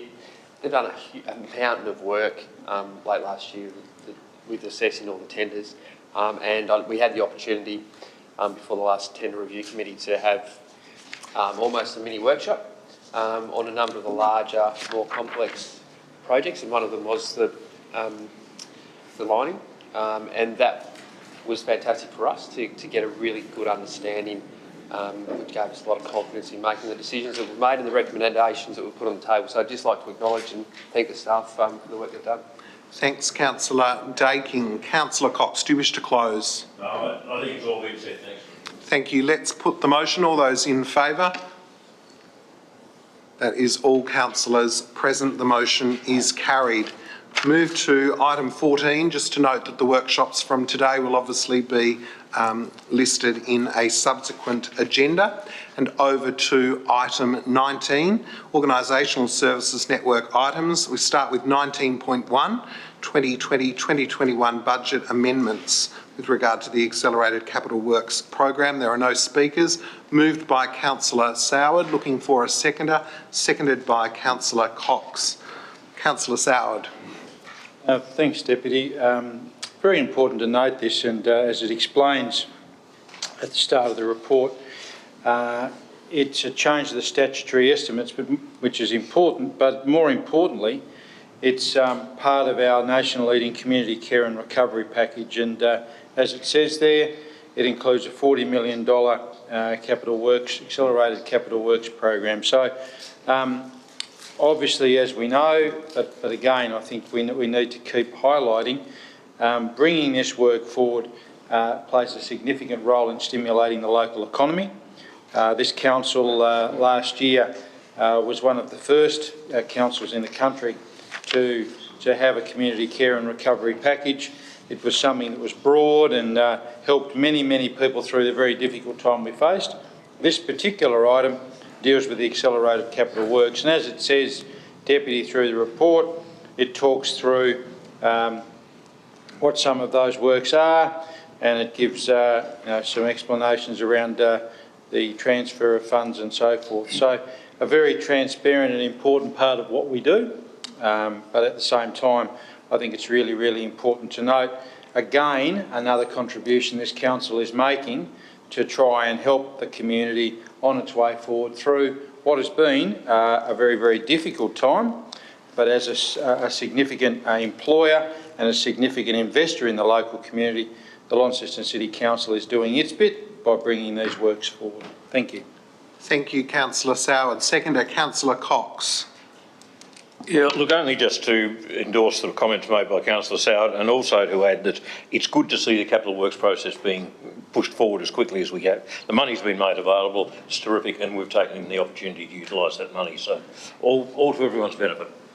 Thank you. Councillor Mackenzie. Yeah, I just think that the notion of this is that what we did is we provided a bucket amount of dollars, and all this is doing is having to pull it out of the bucket and put it to specific things as they arise. So that's all this has done. There's a nil dollar cost to council in regards to, because we've already allowed for it. So it's just the allocation issue. Thank you, Councillor Mackenzie. Are there any other contributions from around the table? Councillor Soward, do you wish to close? Let's put the motion. All those in favour? That is all councillors present. The motion is carried. We now continue with 19.2, Budget Amendments 2020-2021. There are no speakers. Someone to move the motion? Happy for anyone? Councillor Mackenzie, thank you. And seconded by Councillor Finlay. Councillor Mackenzie. Again, these are allocations taking into account, I think, some capital funds that we've received that need to be put into the budget, and also some expenditure allocations which take things largely from capital to operating, and vice versa if that occurs. I'm not sure whether it does in this case, but basically it's just really reallocations. Thank you, Councillor Mackenzie. Councillor Finlay, any other councillor? Nothing further from anyone? Let's put the motion. All those in favour? That is all councillors present. The motion is carried. We move to 19.3, 2020-2021 Budget, CEO's Report on Adjustments, 1st of November 2020 through until the end of December. No speakers. Someone to move the item. Moved by Councillor Mackenzie. Looking for a seconder, Councillor Harris. Councillor Mackenzie, do you wish to speak? I think it's all explanatory in the notes. Councillor Harris. Any councillor wish to make a contribution? Let's put the motion. All those in favour? The motion is carried by our councillors present. Now move to 19.4, disposal of interest in land, 135 to 159 St Leonard's Road, St Leonard's. There are no speakers. Moved by Councillor Mackenzie. Someone to second the motion. Thank you, Councillor Finlay. Councillor Mackenzie, do you wish to speak? Thank you, Deputy Mayor. Again, this is I guess we've had 3 or 4 of these types of applications in the last few months, where I think we're getting better now in making sure we recover our costs, and I think it's important that we see at note 2 that we dispose of the property for a price of up to $1 plus all relevant costs. So therefore the costs of the valuation that was taken place, which is required under the Act, is included in that. So the person who's purchasing will need to incur those costs. So therefore we're cost neutral in regards to the expenditure. I still will make the further comments that I've made in the past, is that I think we're still underselling ourselves as a council in regards to it, because our legal officers do a fantastic job. And I guess in particular the one that was up at the roundabout was a lot of work in regards to what they put in, and I think that we need a policy as council to come back where we can say if we've got internal costs, as in the time and effort that are put in by our legal officer or other officers within the council, then we should make sure that we have a costing mechanism where we can actually on-charge appropriate things. Otherwise they'll use us as their legal service to actually do a lot of the work where their lawyers would ordinarily have to do that work. So I think I'm looking forward to seeing a policy document come back to say we can actually extract costs like we do with a number of things in our building programs, where we actually charge costs for our surveyors and so forth to do things, our building surveyors. So I think it's not inappropriate in situations like this. Given that we've had a few, the likelihood is these will hit us again at some stage in the future, and I think that the work of the guys that are sitting across from here at the moment in particular is recognised by the people who are actually expecting the benefits from what they get from this. Thank you, Councillor Mackenzie. Seconder, Councillor Finlay. Councillor Spencer, do you wish to speak or ask a question? Speak. I fully support what you said then. I rang him the other day about this matter actually, and I fully support it, and I think we should be recovering costs for our workers doing these projects. Thank you. Thank you, Councillor Spencer. Are there any other contributions? Councillor Harris. Just a question. It says that the recommendation is for nil or $1 for considering the following reasons. So nowhere does it say costs. Where does we... 1.2? Ah, right, plus all relevant costs. Okay, thank you. Any other questions or contributions? No. Councillor Mackenzie, do you wish to close? We'll put the motion. All those in favour? It is all councillors present. The motion is carried. The CEO would like to speak with regard to item 19.5. Thanks, Mr. Deputy Mayor. Yeah, we would like to withdraw this from the agenda today. There's been an issue that's been identified just in the last few moments. It's too complicated to try and sort through on the run, so I'd rather pull this matter off the agenda, and I'll resubmit it to the next meeting. Thank you. 19.5 has been withdrawn from the agenda. We move to 19.6, highway dedication, Boland Street to Inverest pedestrian bridge. No speakers. Someone to move the item. Thank you, Councillor Mackenzie. A seconder. Councillor Finlay. Councillor Mackenzie, do you wish to speak? I will briefly. I recognise that what we're doing is we're taking on the bridge, but that needs to be at a handover stage when we actually receive it into our highways. The bridge is being constructed by a contractor who's been appointed by somebody other than us to deal with it. But having said that, all of the attenuating engineering issues need to go with the building of the bridge, and therefore in the event there's anything wrong with the bridge, those will be covered by the warranties by the person who's built it, and I understand they get signed off by a third party, which I think a Pitt and Sherry in this case, before the handover comes to us. So the reality of it is we will get a bridge which is signed off as being completed by the time that it actually comes into our ownership. And I think that's the critical point, but the issue is the warranties associated with the building are all dealt with at the point in time of the construction, and they will hand on to us as the owner of the building in due course. Thank you, Councillor Mackenzie. Councillor Finlay is the seconder. Just quickly, I think it's important that Councillor Mackenzie outline the process and why it's important. Practically, we've made this decision in the past, and it's administrative to ensure that it goes across in the appropriate way. Any other councillors wish to make a contribution to 19.6? A question, Councillor Walker. Yes, a question in regards to, I suppose, depreciation of that asset. Is that something that the council would also assume? What, sorry? Depreciation of an asset. Yes, that absolutely. We'll start depreciating that as soon as it comes into our ownership. Anyone wish to speak further to 19.6? Councillor Mackenzie, do you wish to close? We'll put the motion. All those in favour?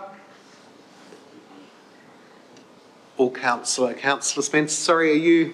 Yeah. Yep. Wonderful, thank you. All councillors present. The motion is carried. Excitedly move to item 19.7, Key to the City, Mr Richie Port, moved by Councillor Mackenzie. Someone to second the motion. Councillor Harris. Councillor Mackenzie, do you wish to further? Look, I'm excited by the fact that it's here today.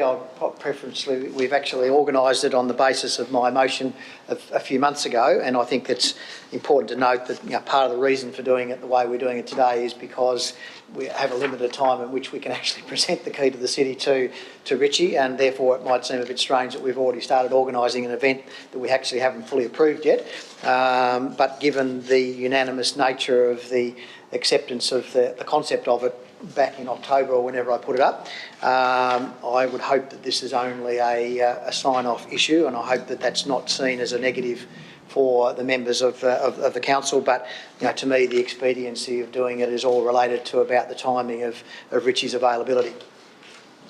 Thank you, Councillor Mackenzie. Councillor Harris. Nothing. Councillor Soward. Thank you, Deputy. I just wanted to say thank Councillor Mackenzie for bringing it forward, and he's covered off what I was going to say about the timing of it. But it's great to acknowledge someone who has achieved their terrific achievements at such an international level over a period of time. So yeah, that's all I wanted to say. Thanks. Thank you, Councillor Soward. Any further contributions from around the table? Councillor Finlay. Thank you. Important as it is to note the timing of this decision, I think it is equally important to note the significance of the decision. Richie being only the 5th Launceston-born person to be given this honour in the long, many years of the history of the city of Launceston, for people of our community to rise to such significance, to be considered and then approved for this to occur, I think requires that attention today. I won't be able to attend on Saturday. I'll be at Lake Barrington. However, I think that as the 3rd oldest city in the country, rich with traditions and all sorts of great accomplishments, to have a member of our community again acknowledged in this way is really important. I thank Councillor Mackenzie for the work that he's done to bring it to this point, and to everyone that's worked on it. It is these moments in this city where we know that from little old Launceston we can do anything, and that the community gets behind us and supports and celebrates us. And I think it's something really important, really special for all of us to regard. Thank you, Councillor Finlay. Anyone else from around the table? We'll ask Councillor Mackenzie, would you like to close? I will close, only briefly on the basis I didn't want to launch into a conversation that I'd already done in October about sort of the values and the merits of Richie. Hopefully the Mayor, I'm sure the Mayor will deal with that on Saturday. So I just really I'm just so pleased that we're moving in this direction. I think he's a very appropriate candidate, and as Councillor Finlay said, one of only 5 to get that award, and I think that's something very special. But he's done something very special over a number of years and brought great credit to his city. That Council approves the symbolic presentation of the key to the city to Mr Richie Port in honour of his significant cycling achievements. Let's put the motion. All those in favour? The motion is carried by everyone present, and we look forward to the Mayor conferring the honour to Richie on Saturday. We move to item 20 on the agenda, the CEO Network items. 20.1, notices of motion from the annual general meeting held in December. Someone to move the motion, move the recommendation? Thank you, Councillor Finlay. Someone to second it? Councillor Spencer. Councillor Finlay, do you wish to speak to the motion? Councillor Spencer. Any councillor wish to speak to the motion? Councillor Harris. Well, I guess this is democracy in action, and that's really because of the annual general meeting of the council, where a ratepayer, Mr Smith, who operates the Quadrant Mall, brought a few motions along to that particular meeting, and now he's getting some outcome for it. So I guess it's probably, from that point of view, others should look and see if you want to see something done. Perhaps there's a way forward as a normal ratepayer, rather than having to come through as an elected representative. So to me, the loading zones on Sunday will be most interesting to see how that works. Thank you. Thank you, Councillor Harris. Anyone further wish to speak to deferring these again until more information is provided? Let's put, Councillor Finlay, do you wish to close? Let's put the motion. All those in favour? The motion is carried by all. Sorry, Councillor Walker, I beg your pardon. Would you, those against? Should I speak to this motion? So I'm in favour, thank you. So That was carried by all councillors around the table. Thank you. We move to item 20.2. We do have a speaker for item 20.2, the Northern Tasmania Regional Collaboration Framework. We welcome from the NTDC, Mr. Mark Baker. Thank you, Deputy Mayor and councillors and staff for the opportunity just to speak briefly to this matter. I thought I'd take the opportunity just to update you on where the RCF has gone since we last had the briefing on November 5. Since then, we've briefed other councils around the region and have gotten some good feedback on the project, which is largely that it's a great idea and let's get on with it. This is really vital for the region to speak with a united voice. We've also spoken to regional stakeholders, including UTAS and other key stakeholders that we wish to be a part of it. Interestingly for the council, I think it's worth noting we had the opportunity to speak with the Deputy PM when he was in town as acting PM, jumped on the VIP jet and got down to the region, and he really encouraged the region that this is what we need to see, speaking with a united voice on the key projects going forward, intimating that perhaps there might be a federal election later this year. He wouldn't give us the date, but perhaps we need to get our priorities in order quite quickly was the message there. That was really interesting coming from someone who knows regional Australia, knows the issues in regional Australia and knows community. Interestingly enough, was an editor of his local newspaper back in the day, so a rapport there. It was also a great opportunity to hand over the City of Launceston's priority projects to the Deputy Prime Minister at that meeting as well and say this is an example of regions and councils that are getting their act together and handing him that glossy brochure. So that was taken by him and as an example of what we can do more broadly as a region. So thanks again for the time to consider this and appreciate it once again. Thanks, Mark. It's been moved by Councillor Soward. Someone to second the motion. Thank you, Councillor Harris. Councillor Soward, do you wish to speak? Thanks, Deputy. Just briefly, and thanks, Mark, for his remarks just then. I just wanted to say a couple of little things about this, and I guess just to outline my joy at how this type of collaboration's progressed. When I first was elected to the council, what we used to see, which is what this doesn't do, is that often there were things offered up come election time that might not have been what we might have wanted. So having a framework like this of collaboration is very, very important. And the other thing too, which really resonates with me, Deputy, and I'm sure resonates with many of us, is the fact that it recognises that in a small community like Northern Tasmania is, that there is that ripple effect of things that happen.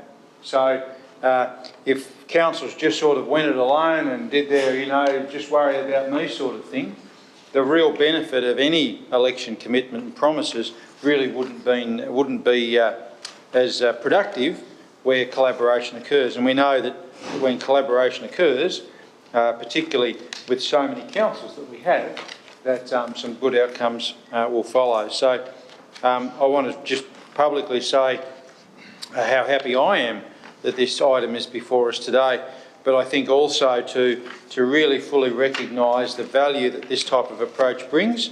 And again, it means that come election time, and it outlines there's a fair bit going on in the next little while with elections, that it's really, really important that guides how the political parties work with us.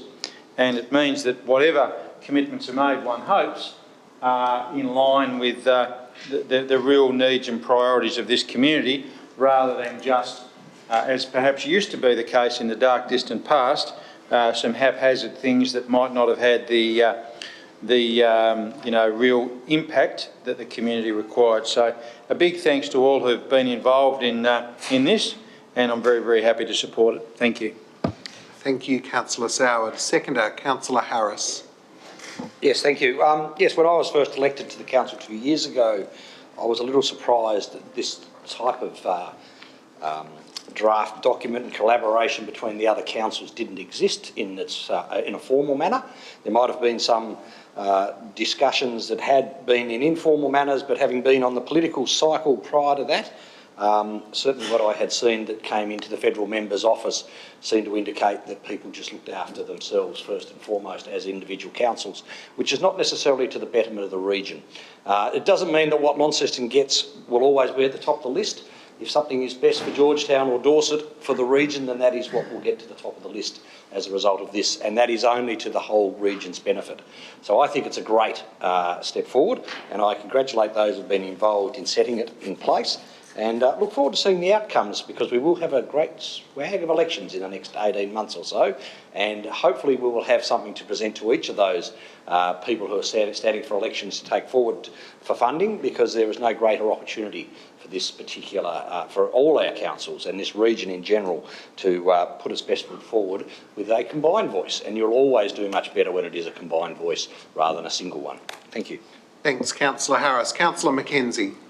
Thank you. Something I've always thought, working together is always a good thing, but there's I and we that operates in this world that we're in, and I as us as a council and we as us as a region.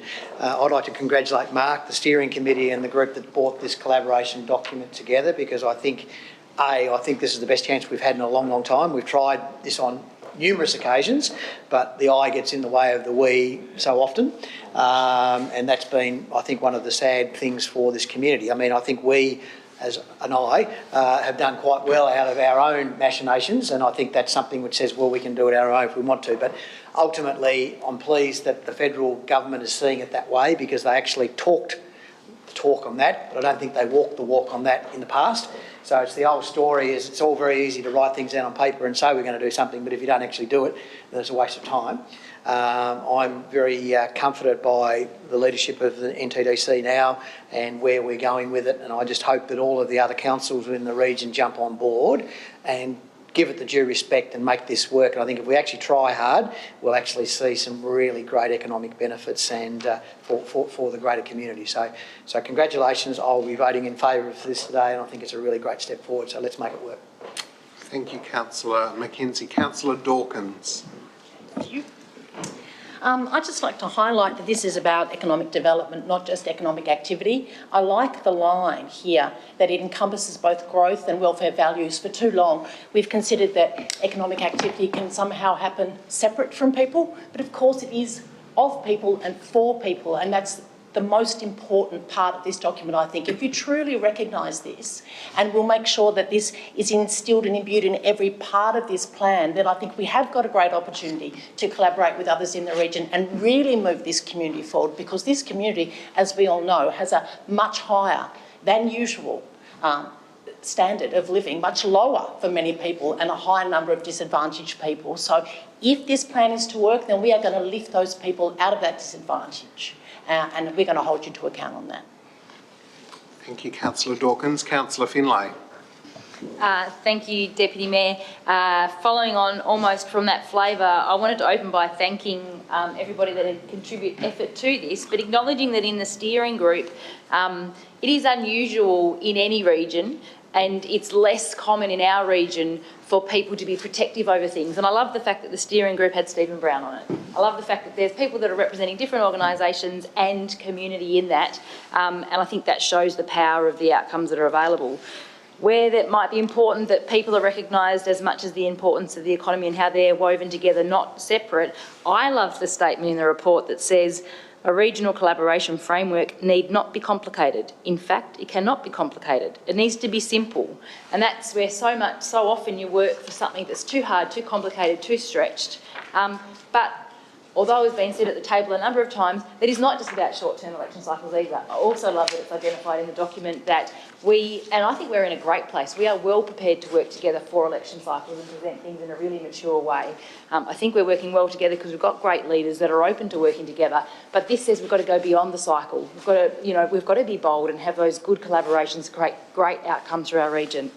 I love that it shows that it's possible to do something that I believe in the people that are involved with it will get it done, that it recognises simple is important, but the document itself is simple. It's easy to read, it's easy to understand and what's going to actually be intended through it, and that it includes the sort of actions that are going to come out of it. So of course there's the sharing, there's the working together, there's the lobbying, but then there's the forums, not only of the stakeholders but also with the community. I think that's really important. So I feel really confident about what this can create.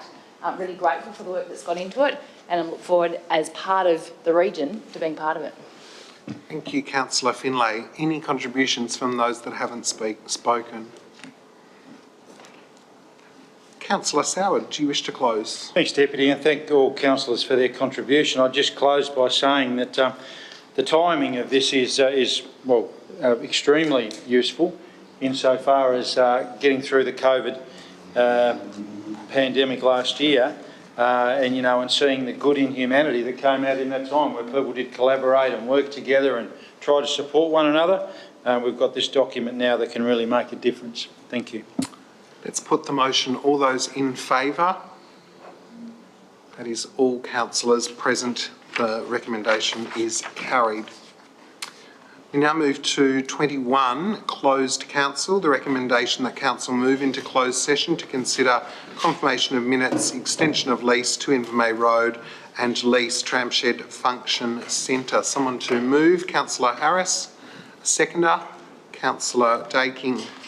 All those, let's put the motion. All those in favour? The motion is carried. Move into closed session.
And we are now at 4:33 back in open session.